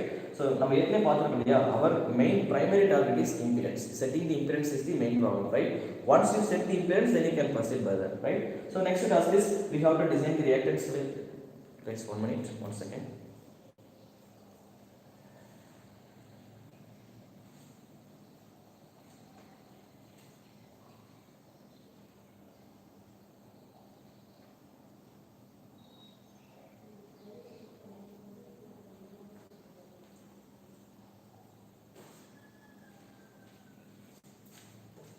sorry. Next, reactance relay. Again, we have to develop the torque for reactance relay. For impedance relay, I am using voltage and the current. For torque, again, in case of reactance relay, once again we are going to use current K1 into I square. Right? That is going to be our input. That is operational torque. We are going to develop the operating task. Minus which person is going to develop the restraining torque. Directional relay will going to develop the restraining torque here. In case of reactance relay, we are using two type of relay combinedly.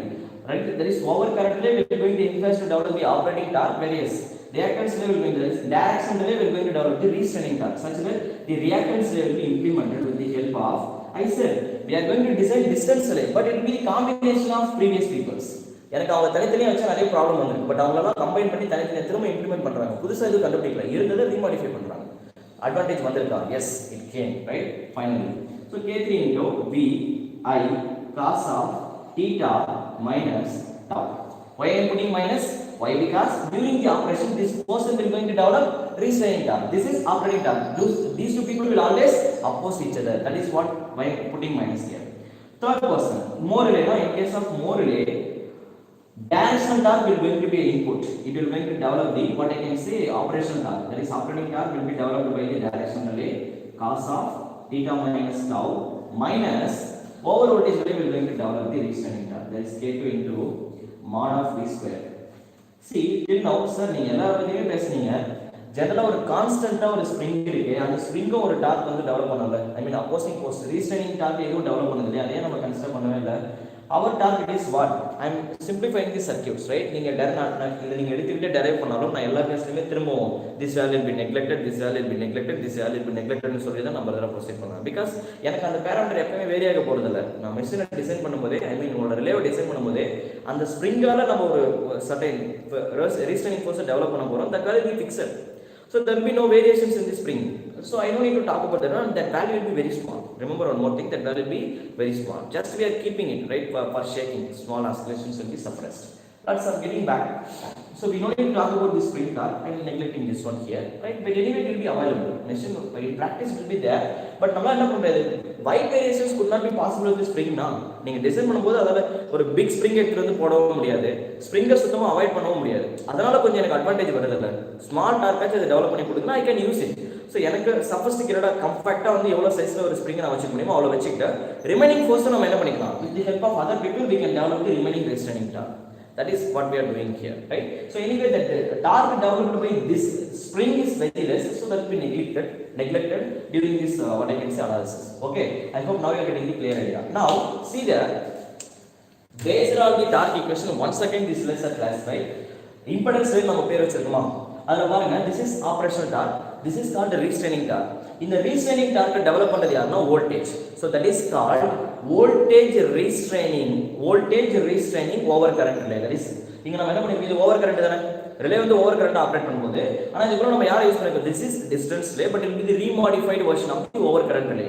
Over current relay ல over current பத்தி மட்டுமே நம்ம பேசிருக்கோம், without the effect of the over voltage and directional relay, that things at all. But here also we are going to consider the effect of over current only, but remodified version of the over current relays, right? So இப்ப என்ன வரும் அப்படினா, see there, here restraining torque develop பண்ணும்போது voltage, right? So that is called voltage restraining. யார் restraining develop பண்றது? voltage தானே. So voltage restraining over current relay.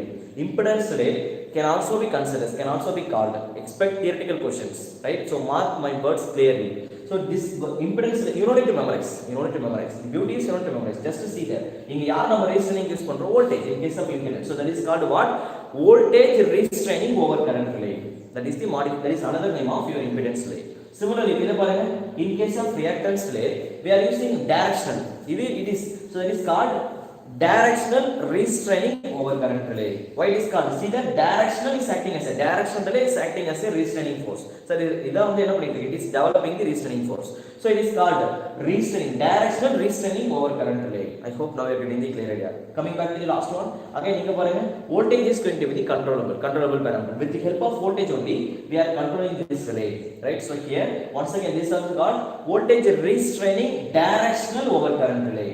Actually this is what it is called directional over current relay, but with the help of what? Voltage restraining voltage, like our first case.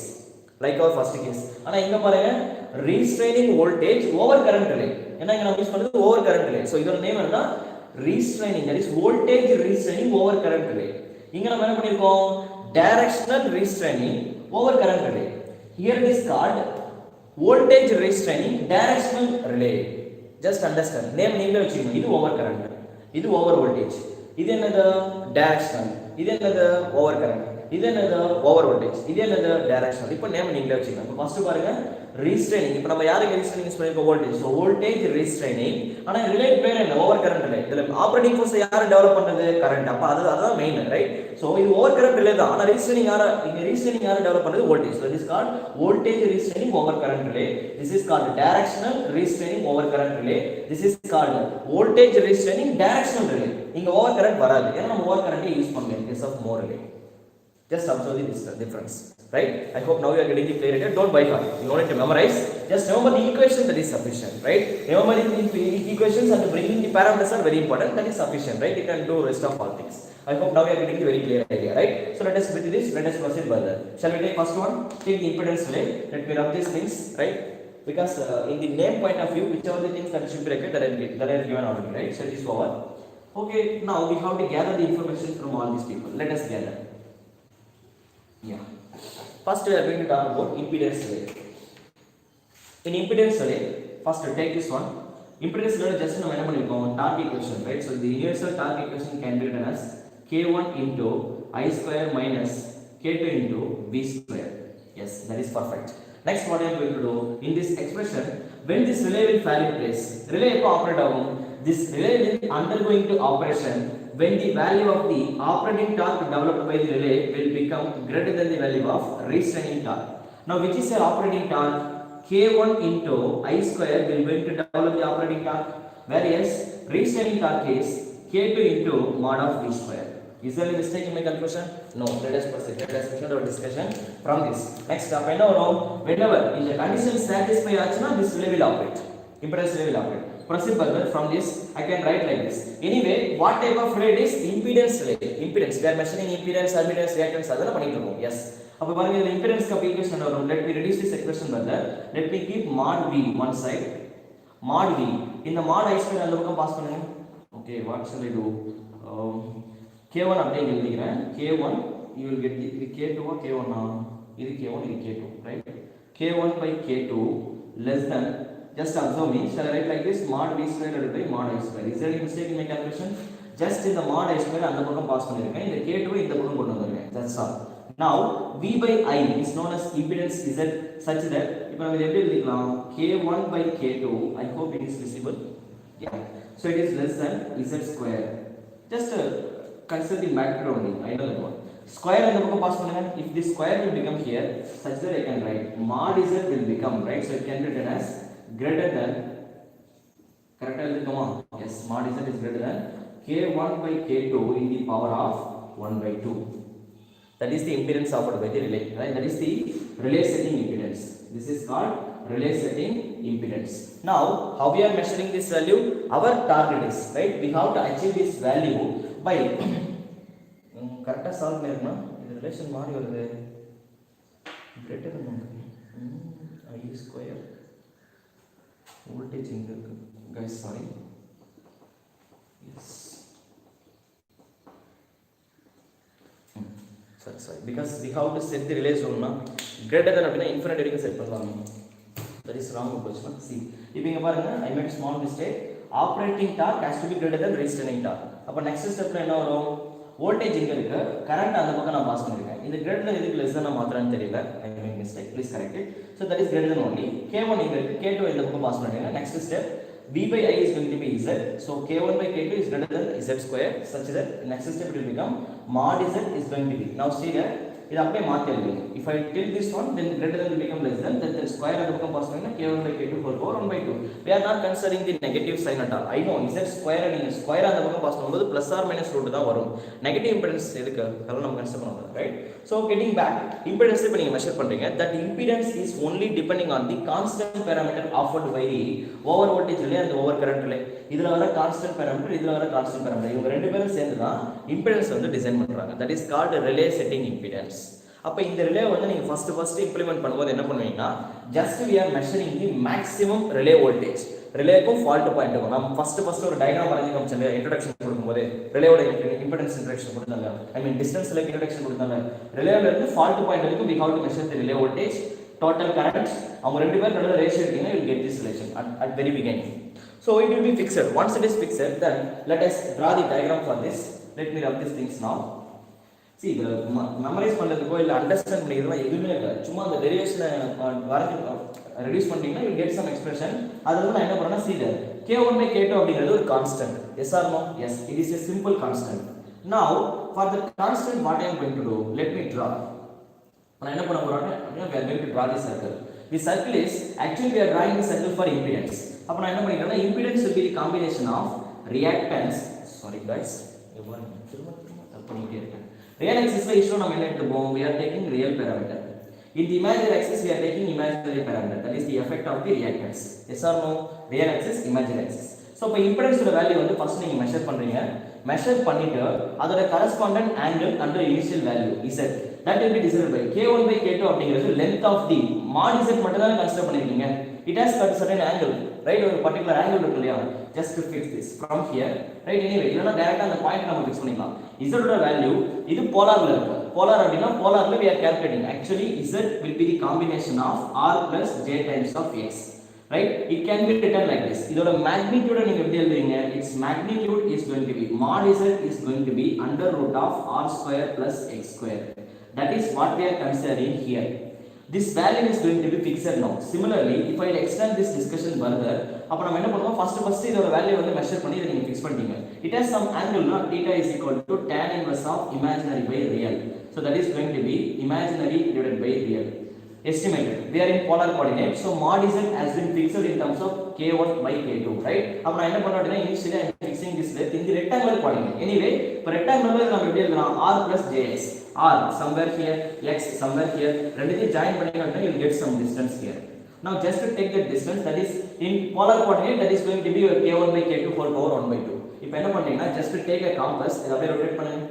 If I take a compass, you have to rotate it perfectly. I don't know whether it will become a circle or not. I hope it is looking like a circle, but you can make perfect circle in your notes, right? So அப்படியே ஒரு circle வரைஞ்சிட்டீங்க அப்படினா this zone is called relay setting zone. Yes or no? Guys listen பண்ணுங்க. நான் இப்போ என்ன பண்ணிருக்கேன் அப்படினா கரெக்ட்டா நம்ம ரிலேவோட பாயிண்ட்ல இருந்து for an example that is bus 1, that is bus 2, maximum fault நடக்கிற பாயிண்ட்க்கும் ரிலேக்கு நடுவுல எவ்வளவு வோல்டேஜ் இருக்கு, that is called relay voltage. இந்த லைன்ல மேக்ஸिमम ஃபால்ட்டுக்கு போற கரண்ட் ரிலே கரண்ட். இந்த ரிலே வோல்டேஜையும் ரிலே கரண்ட்டையும் யூஸ் பண்ணி நம்ம என்ன பண்றோம், we are setting the relay setting impedance. That's all, it is over. ஓகேவா? அப்ப ரிலேவோட இம்பிடன்ஸ் நம்ம செட் பண்ணிட்டோம் அப்படினா then what will happen, அந்த ஜோனுக்குள்ள என்ன ஆகும், relay will operate. If I go beyond this zone, இந்த ஜோனை தாண்டி நீங்க வெளிய வரீங்க, polar coordinate we can make a circle, right? In polar coordinate we can make a circle. So அப்ப நீங்க இந்த பாயிண்ட்க்குள்ள நீங்க எங்கனா வந்துடலாம். ஏனா இந்த ஜோனுக்குள்ள நீங்க எந்த இடத்துல இம்பிடன்ஸை மெஷர் பண்ணாலும் your measured impedance is going to be less than the value of relay setting impedance. Let me define. அப்ப relay setting impedance விட நீங்க ஃபால்ட் நடக்கும்போது மெஷர் பண்ண இம்பிடன்ஸ் கம்மியா இருந்ததுனா இன்னர் தி zone actually உள்ள எப்படி இருக்கும், ரைட்? இன்னர் zone கண்டிஷன் எப்படி இருக்கும், impedance is less than relay setting impedance because that is the maximum value of relay setting impedance. அப்ப இதுக்குள்ள நீங்க மெஷர் பண்ண இம்பிடன்ஸ் எல்லாமே relay setting impedance விட கம்மியா தான் இருக்கும். வெளியில எப்படி இருக்கும், impedance is going to be greater than the value of relay setting impedance. அப்ப என்ன ஆகும், இன்னர் சர்க்யூட், ரைட்? இப்போ நீங்க மெஷர் பண்ற இம்பிடன்ஸ் உள்ள வந்துச்சு அப்படினா, ரைட், நம்ம ஜோனுக்குள்ள வந்துச்சுனா relay will operate. வெளியில என்ன ஆகும், relay will black. Your relay won't be operate. Relay will be black, right? So that is the difference between inner region and outer region. Clear? So that is how our impedance relay will operate, right? And the next thing is, since we are talking about impedance relay, right? So this impedance relay is quite compact for medium transmission line. In practice, that is in applications, this impedance relay is quietly applicable for medium transmission line. Very, very important word. Please mark my words because in transmission and distribution, our transmission lines based on the length, that is secondary classification actually. Primary classification will also be there. Primary transmission line நம்ம வேற ஒரு person வச்சு define பண்ண போறோம். That things we will see in transmission. But the thing is, apart from that, transmission line will also be classified based on the length. அத நீங்க example நீங்க நம்ம bookலலாம் first எடுத்தோனே நீங்க அத பாத்துப்பீங்க. From 0 to 80 km and then from 80 to 200 km, greater than 200 km. Like that, short transmission, medium transmission line, long transmission line. That is not primary classification actually. There will be one more reason. That things I will conclude later. Right now we are in here. That is, let me take. Anyway, that is also one of the classification. In that way also we can define, but that is not the primary, right? But in that point of view, from 0 to 80 km, like we can consider, right? So for very short distance, we are considering short transmission line. From 80 to some 200 km, medium transmission line. Medium transmission line, it will be sophisticated. This relay is comfort for medium transmission line, right? So let us continue, right? So this is all about impedance relay. Just make very clear notes, right? Okay, fine. Let us take the next one. And the impedance relay, it will be perfect. It is should have medium transmission line. Correct box put neat because many exams these type of questions will be repeatedly asked. I said from this area you can expect lot of theoretical questions. Theoretical question you will be tested from, that is with the theoretical. Some numerical questions will be there. Numerical mari irukadu, but numerical mari irukum, right? Like partial, you will see while solving the problem you might get the fraction, right? Not now. Okay, let me rub this one. See, இதெல்லாம் பெருசா இருக்க பாருங்க, எதுவுமே இல்லை, சும்மா நான் இம்பெடன்ஸை measure பண்ணேன். அந்த இம்பெடன்ஸோட வேல்யூவோட அதிகமாக வந்தால் ரிலே ஆப்ரேட் ஆகாது, அந்த இம்பெடன்ஸோட கம்மியாக இருந்துச்சுன்னா ரிலே ஆப்ரேட் ஆகும்னு சொன்னேன், அவ்வளோதான், right? Take the second one. Next we are going to discuss about reactance relay. Reactance. Sorry, ஒரு நிமிஷம் வெயிட் பண்ணுங்க. Sorry, I forgot to tell that one. Actually, that is the drawback. இங்க ஒரே ஒரு drawback என்ன அப்படின்னா, listen. Okay, this is the impedance relay. And various guys, listen. இத மட்டும் கொஞ்சம் தெளிவா நோட்ஸ் எடுத்துக்கோங்க. I forgot to tell actually. This is relay. Yes. Your relay usually measures the distance between this to this point. Yes. Corresponding relay voltage, corresponding relay current. Just by taking these two people, we are measuring the relay setting impedance. It is going to be over VR by IR. Of course, that will be fixed. By default, it will be fixed. இது வரைக்கும் நீங்க எல்லாமே பர்ஃபெக்ட்டா fix பண்ணீங்க. But this relay is failed to measure the fault resistance. Fault நடக்கும்போது கிரவுண்ட்ல தான touch ஆகுது. அங்க ரெசிஸ்டன்ஸ் வரதுக்கு சான்சஸ் இருக்குல்ல. நீங்க கனெக்ட் பண்ற கிரவுண்டிங் எது வழியா கனெக்ட் பண்றீங்கன்னு தெரியாதுல்ல. நீங்க டைரக்டா எர்த்த மட்டும் கன்சிடர் பண்ண முடியாது. கிரவுண்டிங் நான் நிறைய சொல்லிருக்கேன், ரைட்? எர்த்த வழியா தான் கிரவுண்ட், ஒரு ராட் இருக்கலாம், அந்த ராட் வழியா கிரவுண்டிங் நடக்கலாம். ஒரு டிரான்ஸ்மிஷன் லைன் மேல டக்குன்னு ஒரு கம்பி அறுந்து விழுந்துருச்சுன்னா ஷார்ட் சர்க்யூட் will happen. அதே மாதிரி ஒரு டிரான்ஸ்மிஷன் லைன் மேல ஏதாச்சும் ஒரு கம்பம், ரைட், ராட், இந்த வெளியிலலாம் நிறைய போஸ்டிங் சொல்லிது, தட் இஸ் போஸ்டிங் கம்பெல்லாம் வச்சிருப்பாங்க, ரைட்? அந்த கம்பெல்லாம் வந்து என்ன ஆகுதுன்னா கேபிள் போல்ஸ் ஆர் தேர், அதெல்லாம் டச் ஆகும்போது short circuit will fall in place. Like the tree touch பண்ணும்போது fall in place, that is short circuit will fall in place. இந்த மாதிரி டிஃப்ரெண்ட் ஷார்ட் சர்க்யூட். யூசுவலாக ஷார்ட் சர்க்யூட்ல என்ன ஆகுனா, எந்த மெத்தட்ல வந்து ஷார்ட் சர்க்யூட் ஆகுதோ, ஒரு ட்ரீயை வச்சு ஷார்ட் சர்க்யூட் ஆகுதா, இல்லை நம்ம ஒரு வயரை டச் பண்ணும்போது ஷார்ட் சர்க்யூட் ஆகுதா, நம்ம பாடிக்கு ரெசிஸ்டன்ஸ் இருக்கு இல்லையா, but it is very less. So அந்த மாதிரி ஒவ்வொரு பர்சன் எது வழியா ஷார்ட் சர்க்யூட் ஆகுதோ அதை குறித்து some resistance will exist. So ground will offer one more separate resistor. இந்த ரெசிஸ்டன்ஸை நம்ம கன்சிடர் பண்ணவே இல்லை. ரிலேவை டிசைன் பண்ணும்போது எனக்கு எப்படிங்க தெரியும் எந்த மாதிரி ஷார்ட் சர்க்யூட் ஆகும்போது நமக்கு எப்படி தெரியும்? நம்ம போயிட்டு ஒவ்வொரு ஏரியாவாக டிரான்ஸ்மிஷனை டிசைன் பண்ணிட்டு, இப்போ டிரான்ஸ்மிஷன் லைன் வந்து ஒரு வயல் வழியாக போயிட்டு இருக்கா, அந்த வயலில் எவ்வளோ ரெசிஸ்டன்ஸ் ஒரு ஷார்ட் ஆச்சுன்னா அப்படி போயிட்டு மெஷர் பண்ண முடியுமா? ஒரு ஹில் ஸ்டேஷனுக்கு போயிட்டுன்னா ஹில்ஸில் எந்த இடத்துல மரம் இருக்குது, எங்கே பள்ளம் இருக்குது, எங்கே மேடு இருக்குது, அப்படியே பார்த்துட்டு போக முடியும்? That things are all impossible. How many kilometers you can travel like that, right? So the thing is, அந்த இடத்துல மட்டும் தான் we are failed to measure that resistance. அப்போ என்ன சார் அது நடந்தால் என்ன நடக்கும் அப்படின்னா, நீங்கள் செட் பண்ண ரிலேயோட வேல்யூனா அது இது வரைக்கும் தான் மெஷர் பண்ணுவோம், அந்த கிரவுண்ட் ரெசிஸ்டன்ஸ் அது கன்சிடர் பண்ணாது. அப்போ அதோட எஃபெக்டையும் சேர்த்து நீங்கள் ரிலே வந்து டிசைன் பண்ணுறீங்க அப்படின்னா that is called fault resistance. அந்த ரெசிஸ்டன்ஸை நம்ம கன்சிடர் பண்ணிட்டோம்னு வச்சுக்கோங்க, அப்போ என்ன ஆகுனா curve will be shifted. You will get one more curve. Usually that is the fixed. நம்ம மெஷர் பண்ண ரெசிஸ்டன்ஸ் இது வரைக்கும் தான், ரியாக்டன்ஸ் இவ்வளவுதான். ரெசிஸ்டன்ஸ் பிளஸ் ரியாக்டன்ஸ் சேர்த்து தான் நம்ம இந்த டயகிராமை ஃபிக்ஸ் பண்ணிருக்கோம். இப்போ பாருங்க நான் ஆர்க்கோட ரெசிஸ்டன்ஸ் வந்து இன்கிரிமென்ட் கொடுத்திருக்கேன். Because of that actually reactanceல changes வராது. இது நீங்க கரெக்ட்டா வரையணும் அப்படினா it will become like this. Somewhere here, right? இப்படி ஒரு circle shifted, its position will be shifted. Getting me? இப்படி இருக்க circle எப்படி வந்ததுனா இப்படி வந்துரும். See that is malfunctioning because of the external resistance, ground resistance. That is the drawback in case of impedance relay. Just make a note of it. That is enough. Yeah. Let us take the reactance relay. Guys, actually some people are calling this arc resistance. I don't know why they are calling this arc resistance. Na ground resistance pottanga, fault resistance actually. Some people are calling this arc resistance. Till now I did not get the meaning why they are calling this arc resistance, including our textbook, right? Anyway, we will see in future. If I get any meaning for that, I will definitely explain. I used to call it as ground resistance only, but they are calling it as arc resistance without, I don't know, right? I will let you know later. Right now remember, that is the issue. Ground of fault another, the ground resistance only. Arc வந்து எப்போ நடக்கும்? Circuit breaker first relay operate ஆகணும், அதுக்கப்புறம் circuit breaker operate ஆகணும், அதுக்கப்புறம் தான் வந்து arc exist ஆகும், அதுக்கப்புறம் வேணா we can consider the effect. நான் இன்னும் ரிலேவே ஆப்ரேட் பண்ணல, அதுக்குள்ள எதுக்காக நம்ம ஆர்க் ரெசிஸ்டன்ஸ் பத்தி பேசணும்? Okay, just we will see in future if there is any conclusions will come, definitely I will explain. Fine, let us take the next one, that is the torque equation. It is over. Next what I am going to do, let us take the reactance relay. Reactance relay, right? In reactance relay we are going to consider the effect of X.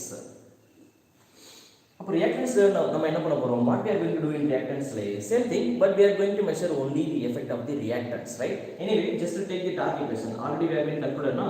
In case of reactance relay, we are going to consider these two people. That is overcurrent. This is one type of overcurrent relay only, but with we are developing what? Your directional delay, we are going to develop the restraining torque. That is the beauty of, right? What I can say, reactance relay, right? So that is mod V, mod I. You can consider. Okay, the magnitude of voltage current and sorry. Let me write voltage current cos of theta minus tau. It is so, right? Let us extend our discussion once again. Where is your operating torque? Operating torque. To operate the relay, operating torque must be greater than the value of restraining torque. Where is our operating torque? K1 into I square is my operating torque. Where is our restraining torque? K3 into, actually it is mod V mod I only. I am repeating once again. I am considering magnitude only here. Right? Into cos of theta minus tau. That is our restraining torque. Anyway, one I is getting cancelled. What is our target? Once again we are measuring the reactance. Reactance is known as the ratio between voltage and the current. Yes or no? Yes. Where is your voltage? Here. Where is your current? Here. Just to pass it such that it will become K1, right, divided by K3. Let me fix it like that, right? It will become greater than the value of mod V divided by mod I. Guys, listen, one current component has been cancelled. Like left is only one current, I am passing it to the left hand, sorry, right hand side, into cos of theta minus tau. Now what is our primary target? I have to let my machine to develop the maximum torque. Relay வந்து maximum torque வந்து develop பண்ணனும் அப்படினா, see in case of here we are fixing the value of tau. This adjustable parameter will be maximized. We know that adjustable parameter value might be 30 or 60 or 90. As a designing engineer, I had been chosen 90 degree to obtain the maximum torque. Right? Okay, fine. அப்ப இது நீங்க 90 degree போட்டீங்க அப்படினா, let us see what will happen. Once again let me rub these things. Anyway, that is the final conclusion that we are getting now. And here I can replace it by impedance. Actually first we are considering the effect of the impedance. V by I is going to be impedance Z. Let me that is I will let you know why we are not considering the effect of resistance. Guys, listen, in the reactance நான் என்ன சொல்லிருந்தேன்னா, we are not considering the effect of, that is it is independent of resistance, but I did not told the value of resistance will be 0. Can you say like that? No. React resistance 0 வரலனா நம்ம டைரக்ட்டா இங்க x எழுத முடியும். Resistance 0 கிடையாது. Resistance will be there, but that resistance consider பண்ணி நம்ம relay operate ஆகாது. நீ எவ்வளவுனா வச்சுக்க, infinite amount of resistance கூட கொடுத்துக்க, உன்னால என்ன எதுவும் பண்ண முடியாதுன்னு இந்த ரிலே சொல்றோம், right? So it is not depending on the value of resistance. It does not mean that the value of resistance will be 0. Consider, right? So that's why I am putting for V by I, sir, reactance தான போடணும். No, I am putting Z, but later I will talk about resistance, right? Let me draw. Don't worry. Yeah. So the conclusion is, let me make from here.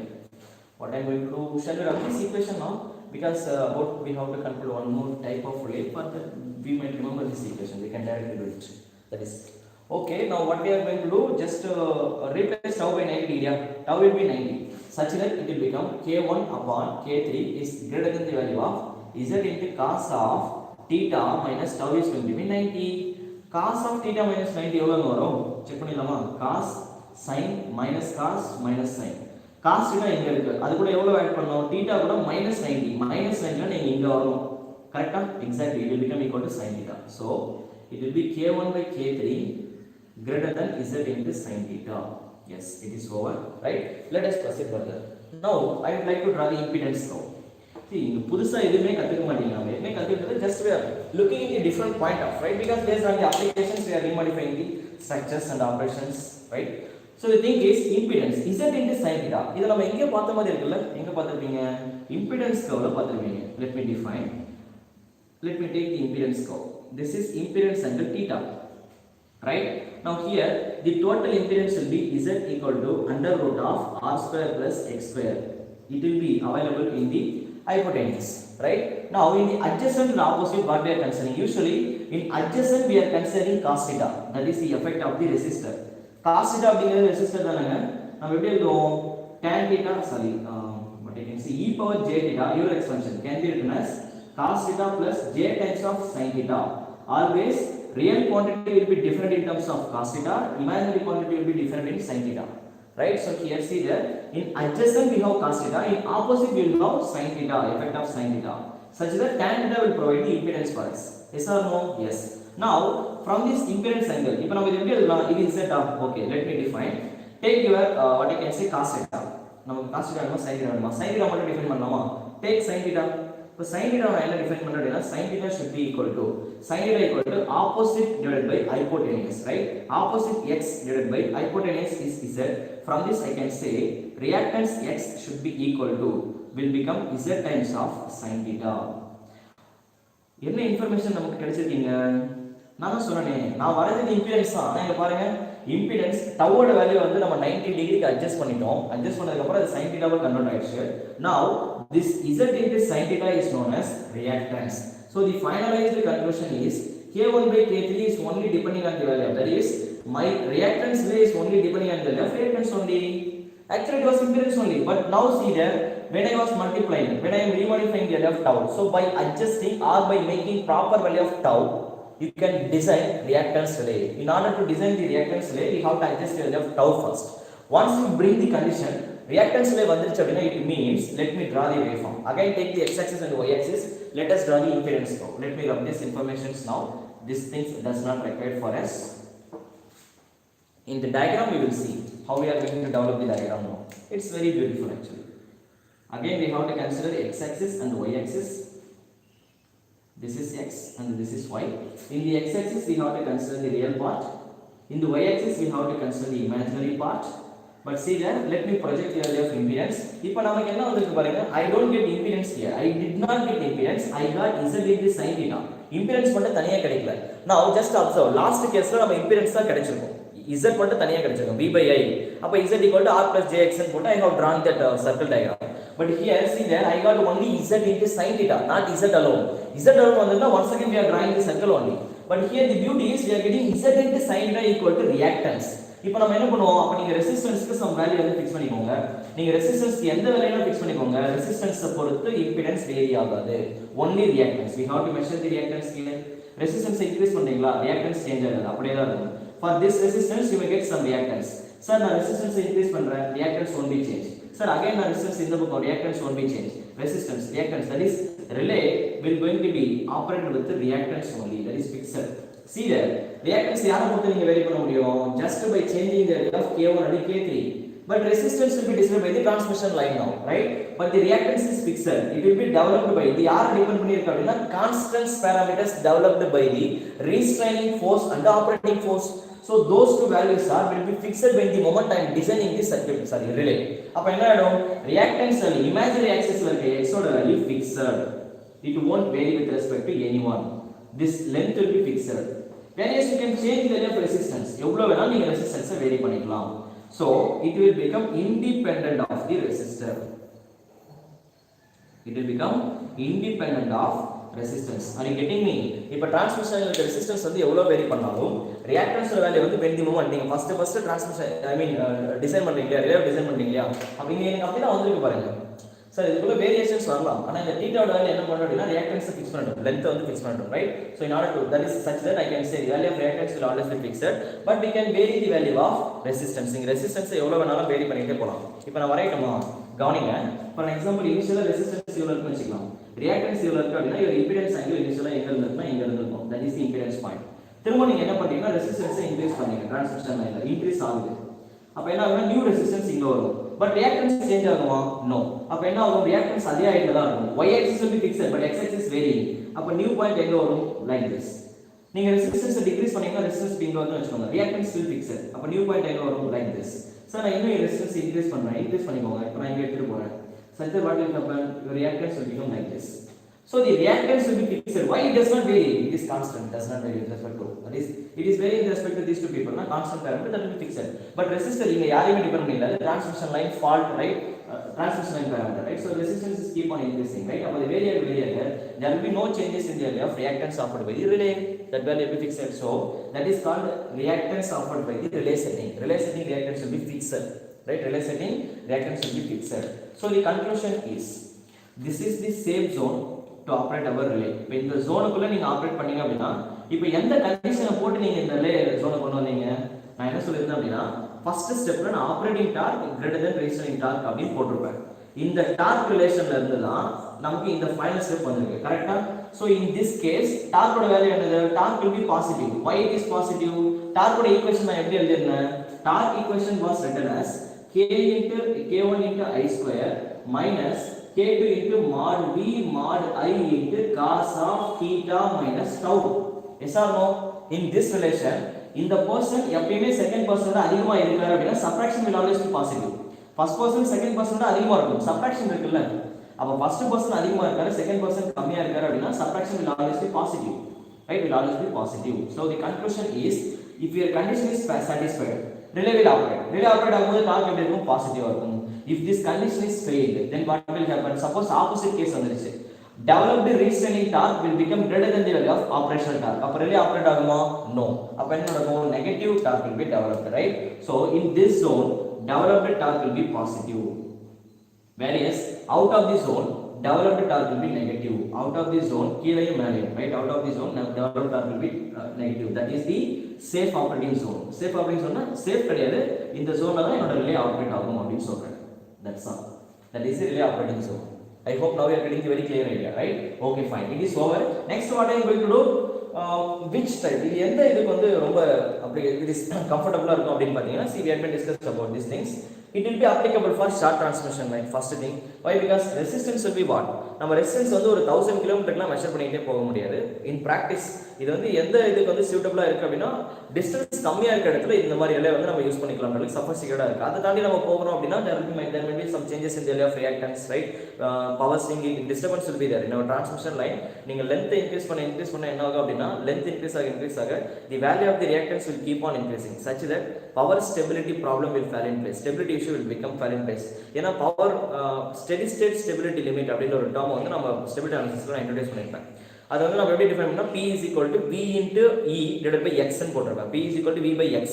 அப்ப X அங்க Pங்கிறது stability. P is inversely proportional to reactance. Or I can say P = V E divided by X. That is called steady state stability limit. Reactance increase ஆகிட்டே போக stability, power decrease ஆகுதுன்னா stability, we are losing the stability. So there are some other constraints. I am not going with that things at all. அப்ப எனக்கு என்ன ஆகும்னா, டிரான்ஸ்மிஷன்ல நீங்க length increase பண்ணிட்டே போறீங்கன்னா reactanceல changes வரும். I cannot use this relay when I am increasing the length. அப்ப என்ன பண்ணனும், ஒரு particular distance வரைக்கும் மெஷர் பண்ணிட்டு அது வரைக்கும் நீங்க போட்டுக்கலாம். ரொம்ப long டிஸ்டன்ஸ்லாம் we cannot go. Changes will be there. So அப்ப changes வந்துச்சுனா relay வந்து ஆபரேட் ஆகாதுல, அதோட கண்டிஷன்ஸ் வந்து ஃபெயில் ஆயிடும், right? So this relay will be only comfort, right, for short distance, that is short transmission lines. First conclusion. And the second thing is, this delay, that is this relay does not depending on the value of resistance. This relay does not depending on the value of resistance. So அப்ப நம்ம என்ன சொல்லிருந்தோம், நான் என்ன சொல்லிருந்தேன், first introduction கொடுக்கும்போது reactance relay, that is they are discussing about reactance relay, it will be best, that is it will be suitable for ground resistance, that is ground fault. ஏன் நம்ம last கேஸ்ல பார்த்தோம் இல்லையா, லாஸ்ட் கேஸ்ல impedance ரிலேயோட drawback என்ன, ground fault வந்துச்சுன்னா ground ஃபால்ட்ல இருக்க resistance அதை என்கவுண்டர் பண்ணும்போது என்ன ஆகுதுன்னா, மேல் functioning will fall in place. ஆக்சுவலா அந்த ரெசிஸ்டன்ஸ் அதெல்லாம் கன்சிடர் பண்ணவே முடியாது. ஏன், நீங்க அந்த ரெசிஸ்டன்ஸ்க்கு டிசைன் பண்ணவே இல்லையே. அப்ப எப்படி உங்களால அந்த ரிலேவை யூஸ் பண்ண முடியும்? நோ. அப்ப யாருக்கு வந்து இது சூட்டபிளா இருக்கும், எந்த ஏரியாவில் வந்து fault, major fault, ground fault வந்து அடிக்கடி நடக்குதோ அந்த ஏரியாவில் வந்து we are giving preference for reactance relay only. Why? Because reactance relay does not depending on the value of resistance offered by the ground fault. So இதான் ரெசிஸ்டன்ஸை depend பண்ணியே இல்லையே, ground fault resistance வந்தா என்ன வராட்டி என்ன, we are not considering that effect, right? So the conclusion is, right, the conclusion is ரெசிஸ்டன்ஸை depend பண்ணி இல்லாம இருக்கிறதால we can use it for ground fault. So always for line to ground fault, majority fault is line to ground fault, I said, right? Some people are calling it as 70%, some people are telling 85%. Observations only, nobody knows in India the line to ground fault எவ்வளவு percentage எக்ஸாக்ட்டா யாரால சொல்ல முடியாதுல, நமக்கு எப்படி தெரியும், approximation. Some people are defining 70%, some people are defining 85%, right? Some IITs are usually measuring it is in terms of 85% only. IITs na நம்ம IIT faculties இருக்காங்க இல்லையா, according to that point, right? Okay, so the conclusion is, getting back to the conclusion, it will be best suitable for ground faults, right? Okay, reactance relay is over. And the second thing is, which line? Short transmission line and ground faults. ரெண்டு இடத்துல நம்ம என்ன பண்ணிக்கலாம்? We can use reactance, what you can say, reactance line. Let us take the third one. அடுத்து நம்ம யாரை பத்தி discuss பண்ண போறோம்? We are going to touch more relay. That is the final relay. It's really very beautiful relay, right? Because many points we are going to use it, right? Intentionally, it will bring one beautiful characteristics. Let me compare. After completing this all things, we have to find out one more beautiful things. That is, we are going to bring one more beautiful observation. That is the difference between directional relay and non-directional relay. இப்போ நீங்கள் first relay observe பண்ணி பார்த்தீங்க அப்படின்னா, first relay அப்படின்னா voltage current, right? Voltage current இப்போ நம்ம first இப்போ impedance relay design பண்ண இல்லையா? இம்பிடன்ஸ் ரிலே வந்து டைரக்ஷனல் ரிலேவா இல்லை பைடைரக்ஷனல் ரிலேவா? ஜஸ்ட் மைண்டில் ஃபிக்ஸ் பண்ணிக்கோங்க. நான் உங்களுக்கு கேட்குறேன், கொஸ்டின் நான் உங்களுக்கு கேட்டிருக்கேன். என்ன கேட்குறேன் அப்படின்னா, இம்பிடன்ஸ் ரிலே டைரக்ஷனல் ரிலேவா இல்லை பைடைரக்ஷனல் ரிலேவா அப்படின்னு நான் உங்களுக்கு கேட்குறேன். அவ்வளோதான். இது உங்கள் மைண்டில் இப்போ ரெஜிஸ்டர் ஆகணும். Slowly think. I don't know the answer. At the end I will see what will happen, right? So let us take the last one. That is more relay. Right, so next we are going to discuss about more relay. Some people are calling it as admittance relay, some people are calling it as voltage control. Adha nama name vechiriya, right? So that is nama yaara control pandrom? Restraining voltage, right? So let me write the equation first. Torque equation for the more relay can be written as, I think K3 I took for directional relay. Yes, mod V mod I into cos of theta minus tau. Who is our operating force here? Directional torque. Directional relay is going to develop the operating force or operating torque, right? Minus who is going to develop the restraining force over voltage, right? So let me keep K2 into mod V square. Shall we proceed further? Of course. Again, same condition. The condition to operate the relay is what? The condition to operate the relay is whenever the value of operating torque will become greater than the value of restraining torque, the relay will operate. Yes or no? Which is our operating torque? This is our operating torque. Let me define. K3 mod V mod I into cos of theta minus tau minus, okay, sorry, we are writing the relation. I don't want to write these things at all. Greater than K2 mod V square. Yes. Now one parameter V is getting, one V parameter is getting cancelled here. Let us continue our discussion. Since we are discussing about more type of relay, in more relay we are measuring what? Admittance. Yes or no? Admittance na என்ன relation? Voltage divided by current, current divided by voltage, current divided by voltage. Let us extend our discussion. For that, see, let me keep the current here. Let me bring the voltage to the left hand side. So mod V divided by, sorry, mod I divided by mod V into cos of theta minus tau is greater than the value of K2. In the K1, K3 and it will become K2 upon K3. Clear? Yes, we are going to measure the value of admittance only. So we are going to draw the curve for admittance, right? So we are going to draw the curve for admittance. Now let me replace it. We are going to consider the effect of mod y, that is admittance into cos of theta minus tau is going to be greater than the value of K2 by K3. That's all. Clear? So that is what we are considering for last case. That is for more relay, right? So let us draw the curve for more relay. So more relay curve, we have to see. Take this curve, right? We have to take this curve and we have to draw. We have to draw this curve. That is mod y into cos theta we curve varayum. Eppadi varayuveenga? So let us see how to draw this one. What shall I do? Yeah, let me take the diagram like this once again. Is it visible? Yeah, perfect. It will be suitable. The thing is, did you observe? We are having mod y into cos of theta minus tau. So we are going to consider, we have to draw this person here, right? We have to draw this person cos of theta minus tau. Idha neenga careful ah varayum, right? So if I draw this one, then there is no problem. We can complete all those things, right? Okay, fine. Guys, remember one more thing. Some people are idhile enna pannirpaanga appadina impedance curve varanjirpaanga, adula irundha avanga admittance measure pannirpaanga. I mean நம்ம impedance curve வரையலாம் இல்லையா? இது எப்படி நம்ம impedance வரையலாம்? voltage இங்க இருக்கு, நீங்க கரண்ட் வந்து அந்த பக்கம் பாஸ் பண்ணிட்டீங்க அப்படின்னா see there, இதை நீங்க எழுதிருப்பீங்க நான் நம்புறேன். Let me draw the impedance curve. Because in your textbook at all they used to draw the impedance curve. இப்போ நீங்க எங்கேயாச்சும் ரிவைஸ் பண்ணீங்க அப்படின்னா குழம்பிடாதீங்க. For that நீங்க எழுதிட்டீங்கன்னா impedance curve வரைய முடியும், right? And impedance is very easy for your understanding. We can also draw the impedance. Let me do it. Cos of, note பண்ணிக்கோங்க, அது admittance equation, that is impedance. Let me draw cos of theta minus tau. Don't be confused. Our target is what? We have to develop the curve. That's all. If the impedance availability, we can quickly take reverse reciprocal for admittance. That will be very easy. அதுவும் correct தான், தப்பு கிடையாது, right? So think is admittance impedance curve வரையணும் அப்படின்னா here I have mod V, right? Mod V, I அந்த பக்கம் pass பண்ணுங்க, mod I right? இப்போ நாம என்ன பண்ணுவோம், k2 left side கொண்டு வரோம், k3 divided by k2. Is there any mistake? இப்படியே வரைவாங்க, nothing will be wrong, nothing is going to be wrong, right? So anyway the conclusion is what we have to draw. Now it is going to be what? Impedance Z only, impedance Z. So it's such that இது என்னது, k3 divided by k2 ஆகும். Yes. So k3 divided by k2, let me stop. Okay, k3 divided by k2 into, let us start with this, cos of theta minus tau is greater than the value of what is this? V by I is going to be impedance. Let me consider. That's all. That is, in this way also we can draw. There is nothing will be wrong. Impedance in the condition of the admittance ka opposite varum, right? Admittance we have to reverse. I mean condition mathi edukonu sollavara, right? Because impedance and admittance are reciprocal to each other. Okay, so let us quickly draw the impedance curve for this one. How will you draw the impedance curve? Let me rough idea. I need some space here. Let me rub these things and quickly let us draw the curve for that one. If I draw the impedance curve for the relay, first thing, see, cos of theta minus tau. எனக்கு எக்ஸாக்ட்டா இதோட location எங்க வருது அப்படிங்கிறது தெரியல.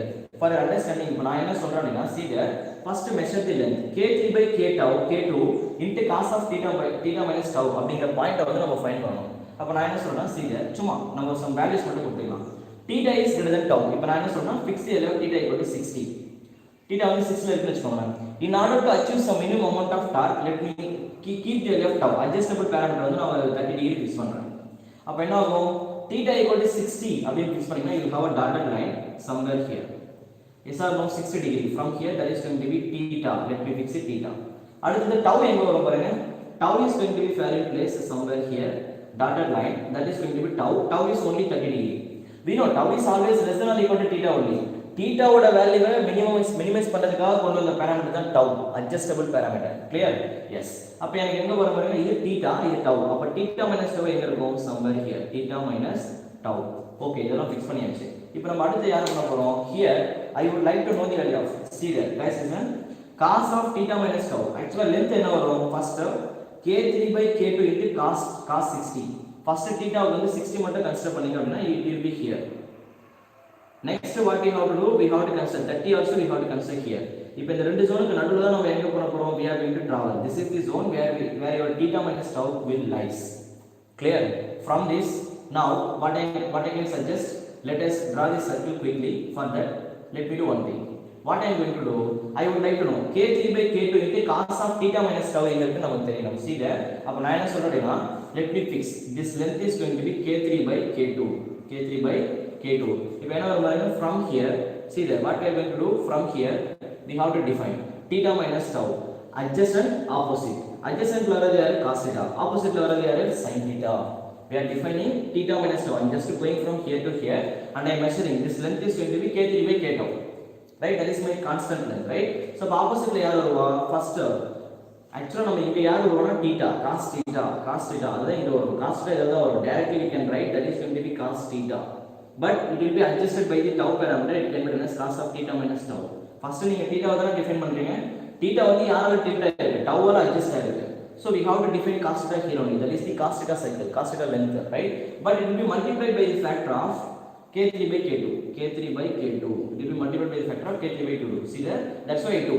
அப்ப இது இங்க வந்திருக்கு அப்படினா அதோட மீனிங் என்ன, இந்த line k3 by k2 such that, listen, புரிஞ்சிரும் உங்களுக்கு, adjacent will become k3 times of adjacent will become impedance z into cos theta, opposite will become what, sin theta, right? Z னல்ல or otherwise you can write, let me write k3 by k2 into sin of theta minus tau. Is it visible? Yes, it is visible. I hope now you are getting very clear. Let me repeat. Actually நான் டைரக்ட்டா வரையல, I was assuming theta வ ரெஃபரன்ஸா வச்சு வரைஞ்சோம் அப்படினா cos of 60 somewhere here will fall in place. I understood. Next step நான் என்ன பண்ணிருக்கேன் அப்படினா, cos of theta ல இருந்து I am just measuring theta equal to 60, tau equal to 30 போட்டனா cos of 60 will be tilted by an angle of tau such that it will become theta minus tau. 60 minus 30 will give you the resultant degree, theta minus tau. So that is the position where we are keeping our theta minus tau with respect to whom, theta minus tau எங்க முடியுதோ அந்த போர்ஷனை பொறுத்து தான் we are fixing the cos theta. So it will going to be, அப்ப இந்த length என்ன வரும்னா k3 by k tau. இது எப்படி நம்ம ஃபிக்ஸ் பண்ணோம் அப்படினா, we know இம்பிடன்ஸ்ல மூணு பேர் இருப்பாங்களா, one is hypotenuse, adjacent, opposite. See there, opposite sin theta, adjacent cos theta. அப்ப இங்க என்ன வரும், sin square theta plus cos square theta will give you this one. இப்போ இந்த ரெண்டு டேர்மை ஸ்கொயர் பண்ணுங்க, you will get this one. ரெண்டுத்தையும் ஸ்கொயர் பண்ணீங்கன்னா k3 by k2 whole square into sin square theta plus k3 by k2 whole square into cos square by theta. k3 by k2 whole square வெளியில வந்துரும், root வெளியில வந்துரும், under root தான போடுவீங்க impedance diagram, right? So the thing is impedance Z is going to be root of r square plus x square. Now assume that is your impedance Z. So this is your impedance Z, right? அப்ப என்ன வரும், இது impedance அப்படினா இங்க என்ன வரும், Z into sin theta, it is Z into cos theta, அவ்வளவுதான். It is over. Now quickly இங்க k3 by k2 இருக்குல, அதை வச்சு நீங்க circle வரையீங்கன்னா you will get one more. Sorry guys, I made a mistake here. The circle எப்படி வரும் அப்படினா you have to draw it. Just we have to take the center point, that is called the electrical center point. In the center point வந்து we have to draw the circle. Exactly it will cut your origin. என்னால கரெக்ட்டா வரைய முடியல, நீங்க வரைஞ்சுக்கோங்க, right? Yeah, we have to draw a perfect circle from here like this, right? Okay, let me rub this one. I will quickly redraw the diagram. Actually இதெல்லாம் வந்து நான் உங்களுக்கு புரியறதுக்காக சும்மா வரைஞ்சு காட்டுறேன், right? Anyway, finally actually அந்த circle எப்படி இருக்கும் அப்படினா first we have to see there, it will be like this. உங்களுக்கு சர்க்கிள் இப்படி தான் நினைச்சிருக்கும், final circle, right? So அப்ப இங்க என்ன இருக்குன்னா it will be, this length is going to be k3 by k2. From the center point we are developing the circle. Now somewhere here we are going to consider the effect of k3 by k2 into cos of theta minus tau, and here we are going to consider the effect of k3 by k2 into sin of theta minus tau. இது உங்களுக்கு புரியலனா நீங்களே உட்கார்ந்து சும்மா வரைஞ்சு பாருங்க, உங்களுக்கே புரிஞ்சிரும். மேத்தமேட்டிக்ஸ்ல லைட்டா logging இருந்தீங்கன்னா அப்படி வரும், மத்தபடி அது அண்டர்ஸ்டாண்ட் பண்ணி எதுவுமே கிடையாது, ரைட்? நீங்களே ஈஸியா புரிஞ்சுக்கலாம். That's all. So the finalizing conclusion is what I have understood here, this region, this is the region where our relay is going to be operate. If I go beyond this region, my relay will block. That's all. That is what I am reading, only one information from here. That is the region. Did you observe one thing?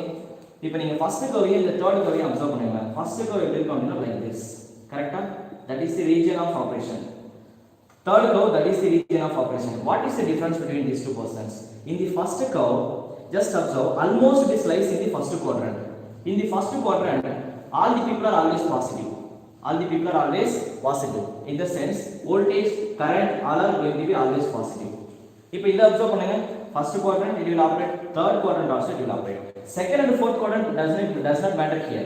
Why? Because இவங்க ரெண்டு பேர்ல ஒருத்தர் negative வந்தா இன்னொருத்தர் பாசிட்டிவா இருப்பாங்க. Like இப்போ எனக்கு வோல்டேஜ் நெகட்டிவ்னா கரண்ட் பாசிட்டிவ், கரண்ட் நெகட்டிவ்னா வோல்டேஜ் பாசிட்டிவ். அது வந்து யூனிஃபைட் டார்க் டெவலப் பண்ணாது. Our problem is these two people. இங்க பாருங்க, voltage positive, current positive. Voltage positive, current positive. Voltage negative, current also negative in the fourth quadrant. So this relay will operate both first and the third quadrant. Such type of relay is called bi-directional relay.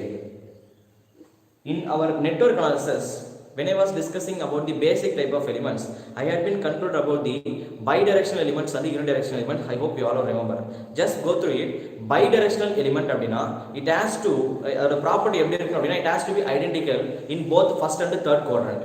ஒரு எலிமெண்டோட property first குவாட்ரண்ட்லயும் third குவாட்ரண்ட்லயும் ஒரே மாதிரி இருந்தது அப்படினா that element is called bidirectional. If it is not, then that element is called unidirectional. If it is not, then that element is called unidirectional. Clear? அப்படினா meaning என்னன்னா இந்த relay வந்து எப்படி operate ஆகுதுன்னா ரெண்டு ஜோன்லயுமே ஆபரேட் ஆகுது. ரெண்டு பக்கமும் ஒரே மாதிரி கேரக்டரிஸ்டிக்ஸ்னா அதோட மீனிங் என்ன? அந்த ரிலேவை பொறுத்த வரைக்கும் கரண்டோட டைரக்ஷன் லெஃப்ட்ல இருந்து ரைட் பண்ணாலும் அது ஆபரேட் ஆகும், ரைட் சைடுல இருந்து லெஃப்ட் சைடு பண்ணாலும் அந்த ரிலே ஆபரேட் ஆகும். அப்படினா மீனிங் என்ன? Bidirectional relay will measure the current value, magnitude. கரண்டோட வேல்யூ வந்து நார்மல் கரண்டோட அதிகமானா அந்த relay will operate. Whereas unidirectional relay will always be operated. Unidirectional relay எப்படி ஆபரேட் ஆகும்?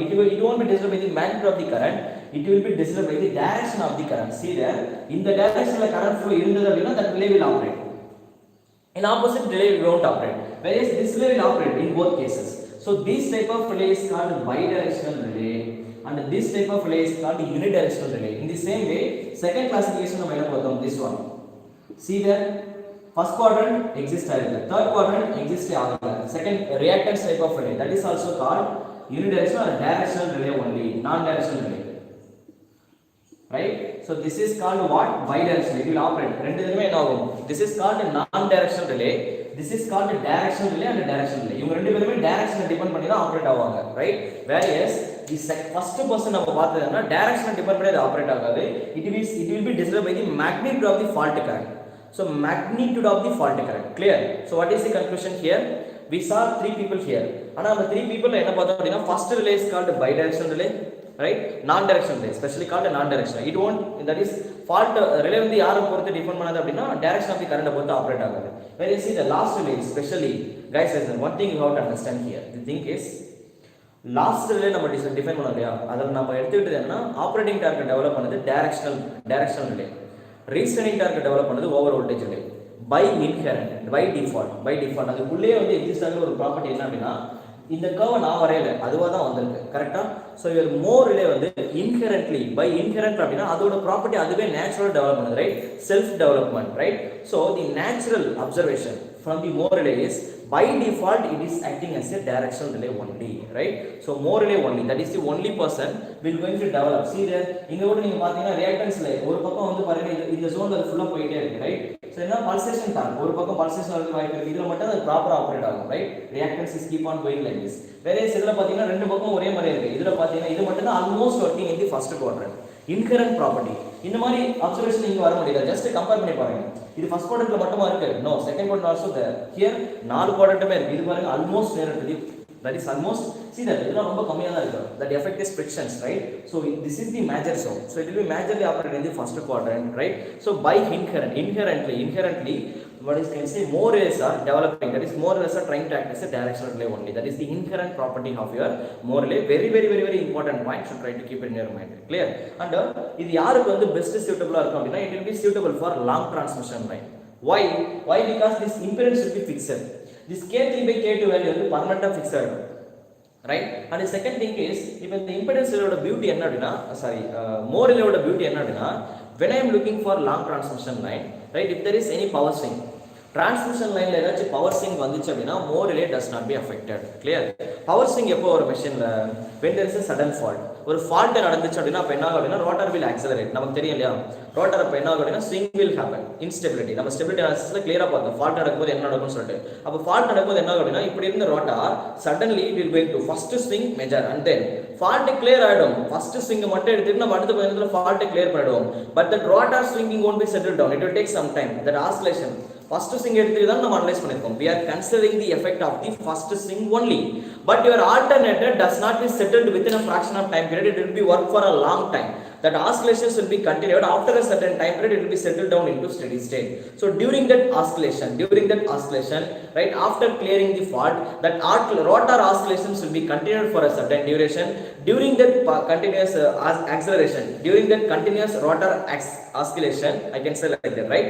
So during that continuous oscillation, what will happen, power swing will happen, that is power swing, transmission line la power on the swing ஆகும், right. For a long transmission line, due to huge amount of power carry, that power swing will be very high, right. அப்ப என்ன பண்ணாடினா, this person, your more relay has the ability to discriminate the effect. power swing நடந்துச்சு அப்படினா, because of that power swing it does not be affected. Actually a big theory will be there, right. அதை நம்ம analyse பண்ணோம் அப்படினா, I have to spend some 2 hours for that, because we have to take our long transmission line stability analysis full ஒரு time திரும்ப ரீட்ரா பண்ணி அங்க இருந்து நம்ம உள்ள போய்ட்டு finally we can bring that conclusion, that statement. I don't want to do that much things because that is not our syllabus actually, ours, right. I'm just going with the relay, I don't want to go with that points at all, how it is going to be operated with the transmission line, right. So just to make that statement, the statement is, it will be best suitable for long transmission line. The one only reason is it is accepting the power swings. power swing ஆல இதுல எந்த சேஞ்சஸும் வராது, relay வந்து trip ஆகாதுன்னு சொல்றாங்க. Abnormal condition வந்து எப்பனா fault நடக்கும்போது மட்டும் தான் ரிலே ஆபரேட் ஆகணும். ஃபால்ட்டை கிளியர் பண்ணதுக்கு அப்புறமா அங்க ஸ்விங் இருக்கும், ஸ்விங்கிங் will be there. அந்த பவர் ஸ்விங்கிங்கால ரிலே ஆபரேட் ஆக கூடாது, that is what I would like to conclude, right. actually அந்த பவர் ஸ்விங்கால என்ன ஆகும் அப்படினா, power swing will change the impedance of the transmission line. ஏன் சேஞ்ச் ஆகுது, இப்போதான் நம்ம பார்த்தோம் power P is equal to EV by X. X ல ஏதாச்சும் சேஞ்சஸ் வந்துச்சுனா பவர் will change, பவர்ல சேஞ்சஸ் வந்தா X will change, reactance will change, reactance change ஆனா impedance change ஆகும், impedance change ஆனா relay property will change. But that type of changes, this more relay does not accept such a type of changes, clear. So the thing is, the beauty of the more relay is power swinging வந்து இது accept பண்ணிக்காது, அதனால என்ன, it will be best suitable for long transmission line, right. That's all. That is the basic classification of relay, it is completely over, right. So after that there are one more relay about to touch, let us touch that one, right. So that is called, keep that in. So distance relay is completely over with this, right. Of course based on the torque equations that are completely over. There will be one more beautiful relay, that is called a differential relay. Till now I did not talk about the differential relay, right. Just I told you when I was giving the introduction for attractor armature type and a different type of relays at all, I told you differential, there is one type of relay that is called a differential relay. I will conclude later அப்படினு மட்டும் நான் சொல்லிப்பேன், right. So let us take the differential relay, right. Let us see where is how the differential relay will going to operate, right. That is the final relay. Apart from that, productions will be there, we will complete. எப்படியெல்லாம் நம்ம production கொடுக்கணும் அப்படிங்கிறது தான், right? For instance, you can trust me, almost 90% of the questions only from this area, whichever things that we saw from the protection, right? இங்க இருந்தா வரும். Basics, they will test you. Apart from that, some questions will be there. இன்னும் ஒரு சில topics இருக்கு, அதான் நம்ம சொன்னோம் இல்லையா, டிரான்ஸ்ஃபார்மர், டிரான்ஸ்மிஷன் அண்ட் ப்ரொடக்ஷன்ஸ் பத்தி பேசணும். From that, small questions will be there. But majority will be, இங்க ஒரு 4 questions வருதுன்னா 3 questions will be from this area only. That one question may or may not come, right? Anyway, we have to touch that area, we are going to touch. But majority is here only, should try to keep your concentration, and it is not very big thing to read these things, whichever the things that have been concluded till now, right? Finally, what we are going to discuss? Differential relay. Very simple. Let us see. Let us take the differential relay. That is our transmission line, right? In the transmission line, in the differential relay, how it is going to operate? Differential relay, just it will take the difference between the 2 points, right? Differential relay, just it will take the difference between the 2 points and it will measure that points.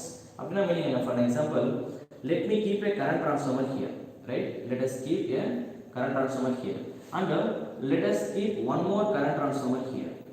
Yes. Now what I am going to do? Let me extend this length in this current transformer.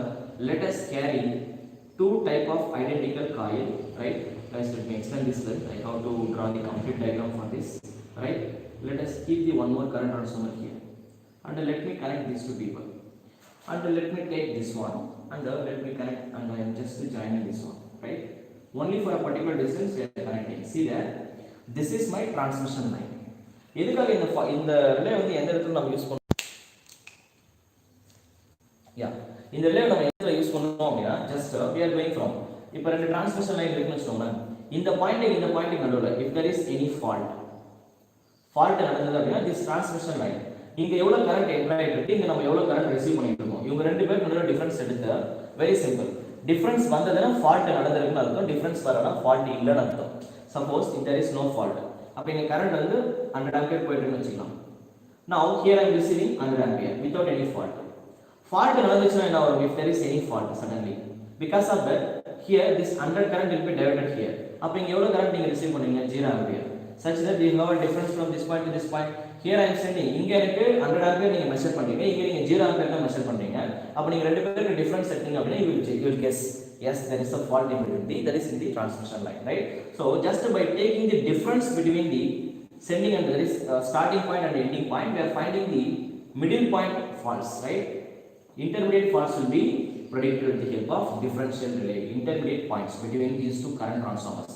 Let me fix ratio of the current transformer as K:1. Some terms ratio there is not known, right? I said in practice we are going with 100/1, 100/5 only. But anyway, I would like to generalize. Okay. Now, I took 2 current transformers, right? Now, these 2 current transformers will be directly connected to 2 restraining coils, identical. 2 restraining coils அப்படினா total number of ஒரு restraining coil எடுத்து அதை நீங்க எக்ஸாக்ட்டா ரெண்டா break பண்ணுவீங்க, right? nr/2, nr/2. Total number of coils will be exactly break into 2 of identical restraining coils, right? And then we are going to consider, that is the point where I am going to consider, that is called operating force. That is my see what I am going to consider here. I am going to consider 2 people here. One is my operating coil, another one is restraining coil. This is your restraining coil and that is going to be your operating coil, right? Now what will you do? Let us see what will happen. Now from the primary side, இப்போ current வந்து என்ன ஆகும் பாருங்க, step down பண்ண போறோம். We are going to step down the current from secondary side to primary side. அப்ப இங்க வந்து for an example the entering current is I, let me call this I. இப்போ நீங்க இங்க இருந்து step down பண்ற current, let me call this. இப்போ இங்க இருந்து current இங்க என்டர் ஆகுது, ஓகே, இங்க நான் current I1 எடுத்துக்கிறேன், இங்க current நான் I2 எடுத்துக்கிறேன், right? Because there is some sudden fault. For an example, fault நடக்கும்போது என்ன நடக்கும் அப்படிங்கிறது we will define it later. First let me take, இங்க போற current I1, இங்க நம்ம ரிசீவ் பண்ற current I2. There will be some changes in between these 2 currents such that this current will be stepped down here, I1/K. This current, அப்ப இங்க என்ன வரும்? This current is keep on going here, right? And the second thing what will happen, இப்போ இந்த இடத்துல current flow ஆகும், right? So that is the secondary coil of the transformer, right? Now just we have to initiate. இப்போ என்ன ஆகுது அப்படினா normal condition, right? Operating காயில்ல என்ன ஆகுது அப்படினா பிரைமரி சைடுல செகண்டரி சைடுலயும் சேமா இருந்தது அப்படினா if I1 and I2 are equal then there is no current. இப்போ நீங்க இந்த இடத்துல கரண்ட் எடுத்து மெஷர் பண்ணீங்க அப்படினா whichever the current that I am delivering here, same current will flow here also. But now the current is called I2/K, right? Same current. இங்க நான் step down பண்ண current it will start flowing here, right? So the thing is here my receiving current is what? I2 corresponding step down current is I2/K. இங்க I1 corresponding step down current is I1 by K, right? But that is sending part, that is the returning part. Okay, that is conclusion. When your operating coil will fall in place, now your operating coil will always measure the difference between these two people. Actually operating coil குள்ள எப்ப current வந்து enter ஆகும் அப்படினா the thing is just we have to take, இப்ப KCL apply பண்ணுங்க. நீங்க KCL apply பண்ணீங்க அப்படினா it will become I1 minus I2 by K. Yes or no? Incoming current is I1, outgoing current is I2. So I1 minus I2 by K common factor is going to be the current to the operating coil, right? So the conclusion is operating coil oda current enter ஆகும்னு வெச்சுக்கோங்க. operating coil இப்ப I1 I2 equal ஆனா இதுல போற current 0 ஆயிடுமா? அப்ப 0 ஆயிடுச்சுனா இங்க என்ன current வருதோ அதே current இதுல போய் திரும்பவும் normal system will be normal condition, it will be circulating like this. There is no problem, there is none of the current, right? இதுக்குள்ள current enter ஆகாது operating coil குள்ள, right? But the conclusion is when there will be a difference between primary current and the secondary current, அப்ப என்ன ஆகும்னா there will be a current that will be entering into the operating coil, right? So operating coil குள்ள என்ன ஆகும்னா current will enter. Which is that condition, what will happen? Let us see. Now the mmf developed by the restraining force, right? mmf that is restraining force mmf, net mmf, that is fr1 plus fr2. ரெண்டு பேர் இருக்காங்களா? ரெண்டு பேர் டோட்டலா எவ்வளவு force develop பண்ணுவாங்க பாருங்க. mmf formula n into I, we know, right? So that is going to be இதுல போற கரண்ட் எவ்வளவு? I1 by K. எங்க mmf க்கு ஃபார்முலா என்ன தெரியும் இல்லையா? n into I. We have been concluded that things already in transformer itself, right? So இதுல போற கரண்ட் எவ்வளவு? I1 by K. இதுல இருக்க number of turns எவ்வளவு? nr by 2. Similarly, okay, plus அதே மாதிரி செகண்ட் பர்சன் எவ்வளவு இருக்கு பாருங்க. அதே அதுல போற கரண்ட் I2 by K. இந்த காயில்ல போற கரண்ட் I2 by K, அதுல இருக்க number of turns nr by 2. Actually I1 and I2 are equal if there is no fault, because operating coil failed to operate if there is no fault. Fault நடக்கும்போது you can see this difference. Operating coil will started.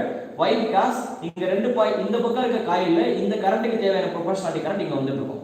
அதே மாதிரி இந்த பக்கம் இருக்க காயில்ல இங்க போயிட்டு இருக்க கரண்ட்க்கு தேவையான current இங்க step down ஆயிருக்கும். So there will be a difference between these two people, that rest of current will enter into the operating coil. If they are equal, ரெண்டு பக்கமும் சீரா நீங்க fault நடக்கல அப்படினா இங்க 100 ampere flow ஆகுதுன்னு வெச்சுக்கோங்க. கண்டிப்பா இங்க 100 ampere flow ஆகும். அப்ப என்ன ஆகும்? இந்த 100 ampere க்கு correspondent current இங்க என்டர் ஆகும். அதே current இங்க வெளிய டெலிவரி ஆகும். Such that there is no fault. ஏனா இங்க 100 ampere க்கு correspondent current 1 ampere னா இங்க 100 ampere க்கு correspondent current 1 ampere வரணும். சோ அப்ப இதுல 1 ampere flow ஆகும், இதுல 1 ampere flow ஆகும். அப்ப நீங்க ஆப்பரேட்டிங் காயில செக் பண்ணி பார்த்தீங்கன்னா current will be 0. That is natural phenomenon. Step down operation. Don't think too much here. But the problem is what? Fault நடக்கும்போது it will be different. Fault நடக்கும்போது இங்க நீங்க step down பண்ணி பாத்தீங்கன்னா இங்க இருந்து வர current ஓட வேல்யூ கம்மியா இருக்கும். இங்க step down பண்ணி பாத்தீங்கன்னா இங்க இருந்து வர current வேல்யூ அதிகமா இருக்கும். Under the condition only current is entering into the operating coil. Let us see. That is the net force developed by the restraining coil, right? Operating coil எவ்வளவு force develop பண்ணும்? Operating coil will going to develop. The developed force will be number of turns in the operating coil into I1, current entering into the operating coil. Yes or no? Yes. Relay எப்ப operate ஆகும்? Relay will operate when your operating force will become greater than the left restraining force. Yes. This much of knowledge is sufficient. Let me rub the diagram, because I hope now you are getting the clear idea, right? Diagram does not require. Let us gather the information from the derivations, right? Catch these things now. What I got? Operating force, restraining force. Now, when operating force will become greater than or approximately equal to the operator, the restraining force greater than or not, right? So let me go with this one. Greater than is sufficient. Restraining force. Operating force value, that is operating force is n into I1 minus I2 upon K, right? Just consider the magnitude greater than restraining force total. மொத்தமா எவ்வளவு வரும் பாருங்க. See, இந்த டோட்டல்ல பாருங்க nr by 2 is common, right? You can take nr by 2 is common. In bracket, what will you observe? You can consider the effect of I1 plus I2 divided by K. Of course, K also common only, but I will keep it inside. That is sufficient, right? I would like to gather few more informations here, right? Now from here, let me keep these two here. Let me keep these two inside the bracket. Let us continue the equation further. In the operating, number of turns right side pass on such that the current value will become I1, I2 divided by K will become greater than the value of nr divided by operating coil. Number of turns in the operating coil, right? Into, let me define, I1 plus I2 divided by twice of K. Clear? So that is the formula to obtain. In the condition satisfied, what will happen? Your relay will operate. Now here nr by n of, that is, see there, number of turns in the restraining coil divided by number of turns in the operating coil is called slope, or it is called bias, right? The turns will be fixed, right? The slope or bias will be fixed. The ratio between, that is the balancing. Operating காயிலில் எவ்வளோ turns use பண்ணியிருக்கீங்க, இதில் வந்து எவ்வளோ turns வந்து I mean what I can say number of turns வந்து எவ்வளோ use பண்ணிருக்கீங்க, ரீஸ்ட்ரைனிங் காயிலில் எவ்வளோ டர்ன்ஸ் இருக்குது, percentage difference, right. So that is call அது பர்சன்டேஜ். இப்போ ரெண்டு பேருக்கு ரேஷியோ எடுத்து நீங்கள் 100 மட்டும் பண்ணி என்ன ஒரு பிஆர் கெட்டிங் பர்சன்டேஜ். பர்சன்டேஜ் அப்படின்னா நம்பர் ஆஃப் டர்ன்ஸ் வந்து ரீஸ்ட்ரைனிங் காயிலில் எவ்வளோ இருக்குது, ஆப்ரேட்டிங் காயிலில் எவ்வளோ இருக்குது, that is call in percentage it is called. இது நீங்கள் பர்சன்டேஜில் டிஃபைன் பண்ணோம்னா இதை நீங்கள் ரேஷியோ எடுத்ததுக்கப்புறம் we are multiplying it by 100 such that is called, that is why it is called number of turns நீங்க percentageல எழுதுனீங்கன்னா that is called percentage differential relay, that is called, it is also called. Now differential relay is also called percentage differential relay. Why? Because the differential relay வந்து நம்ம implement பண்ணும்போது என்ன பண்ணிருக்கோம் அப்படின்னா the number of turns that we are considering in both restraining coil and operating coil will be, அதை வந்து நம்ம என்ன பண்ணணும் டிசைன் பண்ணி முடிச்சதுக்கு அப்புறம் அது பெர்சன்டேஜ் இத சும்மா நம்ம டெரிவேஷன் பண்ணி பார்க்கும்போது அவங்க ரெண்டு பேருக்கு ஒரு ரேஷியோ வந்திருக்கு.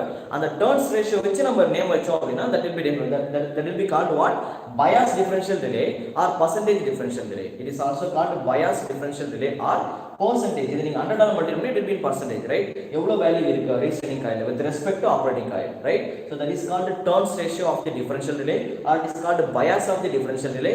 So from this name you what I can say differential relay is also called bias differential relay or percentage differential relay. That's all, right. So this is all about differential relay. Just remember these things, whichever the things that have been concluded here. In the condition satisfied relay will operate. அவ்வளவுதான். relay வந்து என்ன பண்ணும், ரெண்டு பாயிண்ட்க்கு நடுவுல இருக்க distance, ஒரு particular distance நடுவுல நீங்க இந்த ரிலே போட்டுக்கலாம். போட்டுக்கிட்டு என்ன பண்ணிக்கலாம், அந்த ரெண்டு பர்టిక్యులர் பாயிண்ட்க்கு நடுவுல ஃபால்ட் நடந்துச்சு அப்படினா in between the short point நடுவுல ஃபால்ட் நடந்துச்சு அப்படினா you will have the difference between the current. அப்ப கரண்ட்ல வந்து டிஃபரன்ஸ் வந்துச்சு அப்படினா this relay will operate automatically. கரண்ட்ல ரிலே வரனா டிஃபரன்ஸ் வரனா என்ன ஆகும், if I1 equal to I2 then this value will become 0. அப்ப என்ன ஆகும், restraining force will be there but operating force won't be there.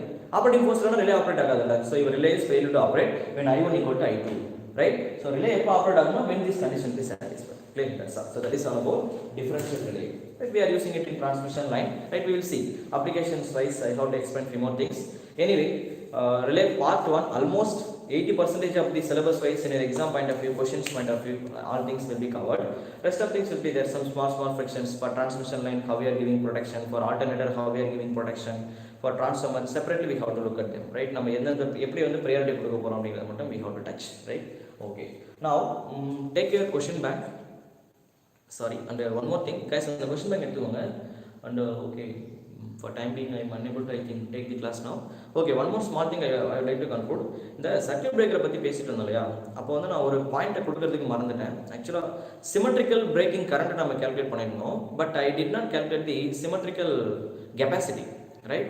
Symmetrical capacity unsymmetrical capacity கேட்டாங்க அப்படினா just you have to touch that point because அந்த formula நான் அந்த இடத்துல எழுதுறதுக்கு மறந்துட்டேன். Yesterday also I did remember, before coming to the class again I forget.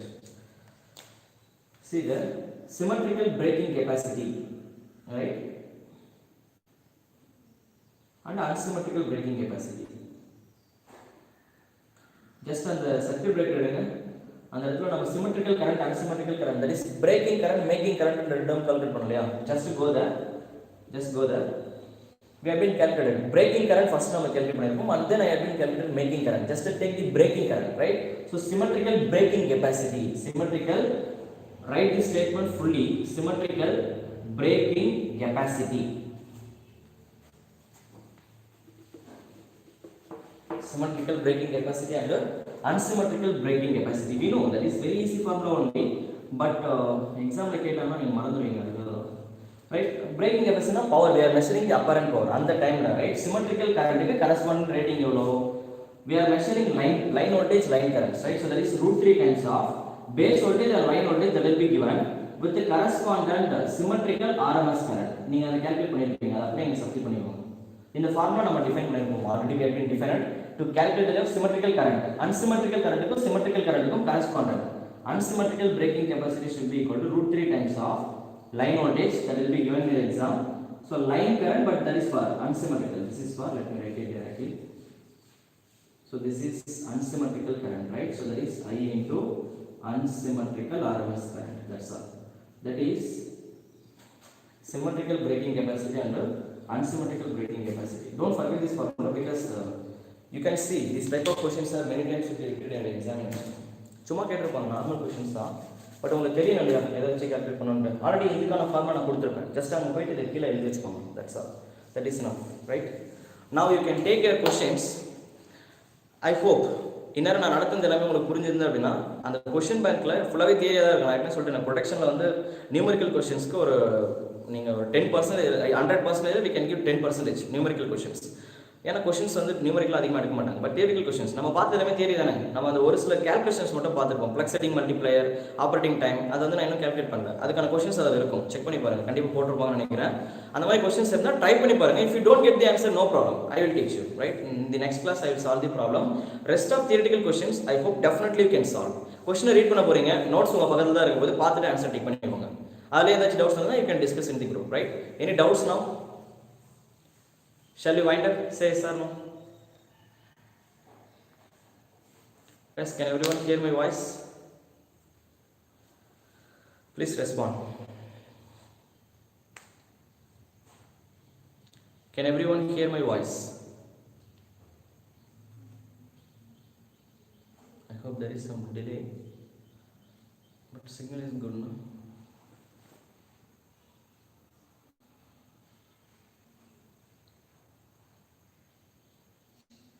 Rajesh sir, what do you want?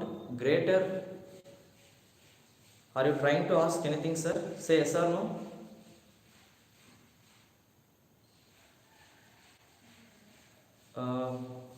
Rajesh sir, I am just asking you.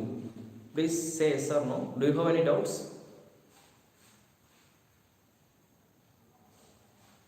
I hope. Please respond. I am not getting. Okay, so there will be some delay, I think, because of that only. It's. You can hear some disturbance outside. They are walking actually. I'm sorry for that.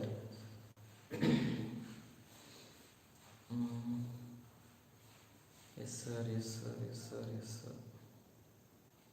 Okay, class is over. You can go and drop your name in our group. Then you can leave. Did everyone write the control system test? Hello, எழுதிட்டீங்களா? Okay, we will discuss in the group. Here I don't want to waste my time because delay is very high. I am unable to pick up you at the right time. Shall we wind up? Okay, let me wind up the class. There is actually doubts in the video, you can ask in the group. See, just open that question bank. It is very easy. Just read the question. You can 10 minutes. It's 9:10 now. For 10 minutes spend பண்ணீங்க அப்படின்னா you can crack all the questions because all are theoretical. நம்ம நோட்ஸ்ல இருந்தது அப்படியே அதில் இருக்கும். You can just use it. Differential relay, of course, yes ma'am, it's I think continuity, right? You can use it, you can use it. எந்த இடத்துல use பண்ணுறோம் அப்படிங்கிறது problem கிடையாது. But the problem is whether it is இப்போ short transmission லைனா 0 to kilometer is very less னா அந்த இடத்துல நம்ம டிஃபரன்ஷியல் யூஸ் பண்ணுமா அப்படிங்கிறத cost wise we have to check, right? ஏதாச்சும் இடத்துல வந்து மேஜர் ஃபால்ட் நடக்குது, அங்கே அடிக்கடி ஃபால்ட் நடந்துகிட்டே இருக்குது, அந்த இடத்துல நம்ம இமீடியட்டாக செக் பண்ணணுன்ற இடத்துல மட்டும்தான் we are providing, because differential relay வந்து ரெண்டு பக்கமும் ரெண்டு டிரான்ஸ்ஃபார்மர் வேணும், and then we are providing this connections and all, right? So short transmission lineல ஃபால்ட் வந்து I mean short distance is very short. அப்படி ஷார்ட் நமக்கு ஃபால்ட் நடந்துச்சு அப்படின்னா நம்ம இன்ஸ்டன்டேனியஸ் ரிலே ஆப்ரேட் உடனே அது ஆப்ரேட் ஆகிடும். ஸோ அந்த மாதிரி இடத்துல வந்து அதிகமாக நம்ம ப்ரொடெக்ஷன் கொடுக்க மாட்டோம். ப்ரொடெக்ஷன் வந்து எந்தெந்த இடத்துல அதிகமாக கொடுப்போம் அப்படின்னா specially for what I can say டிரான்ஸ்ஃபார்மரோட பிரைமரி சைட், செகண்டரி சைட், அது அப்நார்மல் கண்டிஷனுக்கு போச்சுன்னா அதை நம்ம செக் பண்ண முடியாது. அந்த just I given the introduction from this point to this point, right? Short transmission லைனில் we are not using it. That is very rare chance. ஏதாச்சும் அடிக்கடி ஃபால்ட் வந்துட்டே இருக்க இடத்துல மட்டும் we can give. ரெண்டு பாயிண்ட் நடுவில் ஃபால்ட் அடிக்கடி வந்துட்டே இருந்ததுன்னா இமீடியட்டாக ரெஸ்பாண்ட் பண்ணோம் அப்படின்னா அந்த இடத்துல மட்டும் we are using this one. Especially we are going to use this one in our transformers. ரெண்டு பாயிண்ட் நடுவில் டிரான்ஸ்ஃபார்மர் போட்டு. Okay, okay, fine. I hope you all are getting. Shall you wind up? Say yes or no. எல்லாரும் சொல்லிட்டீங்களே already. I'm only okay, fine. Let us wind up the class. Whether doubts in the you can ask in the group. Thank you all.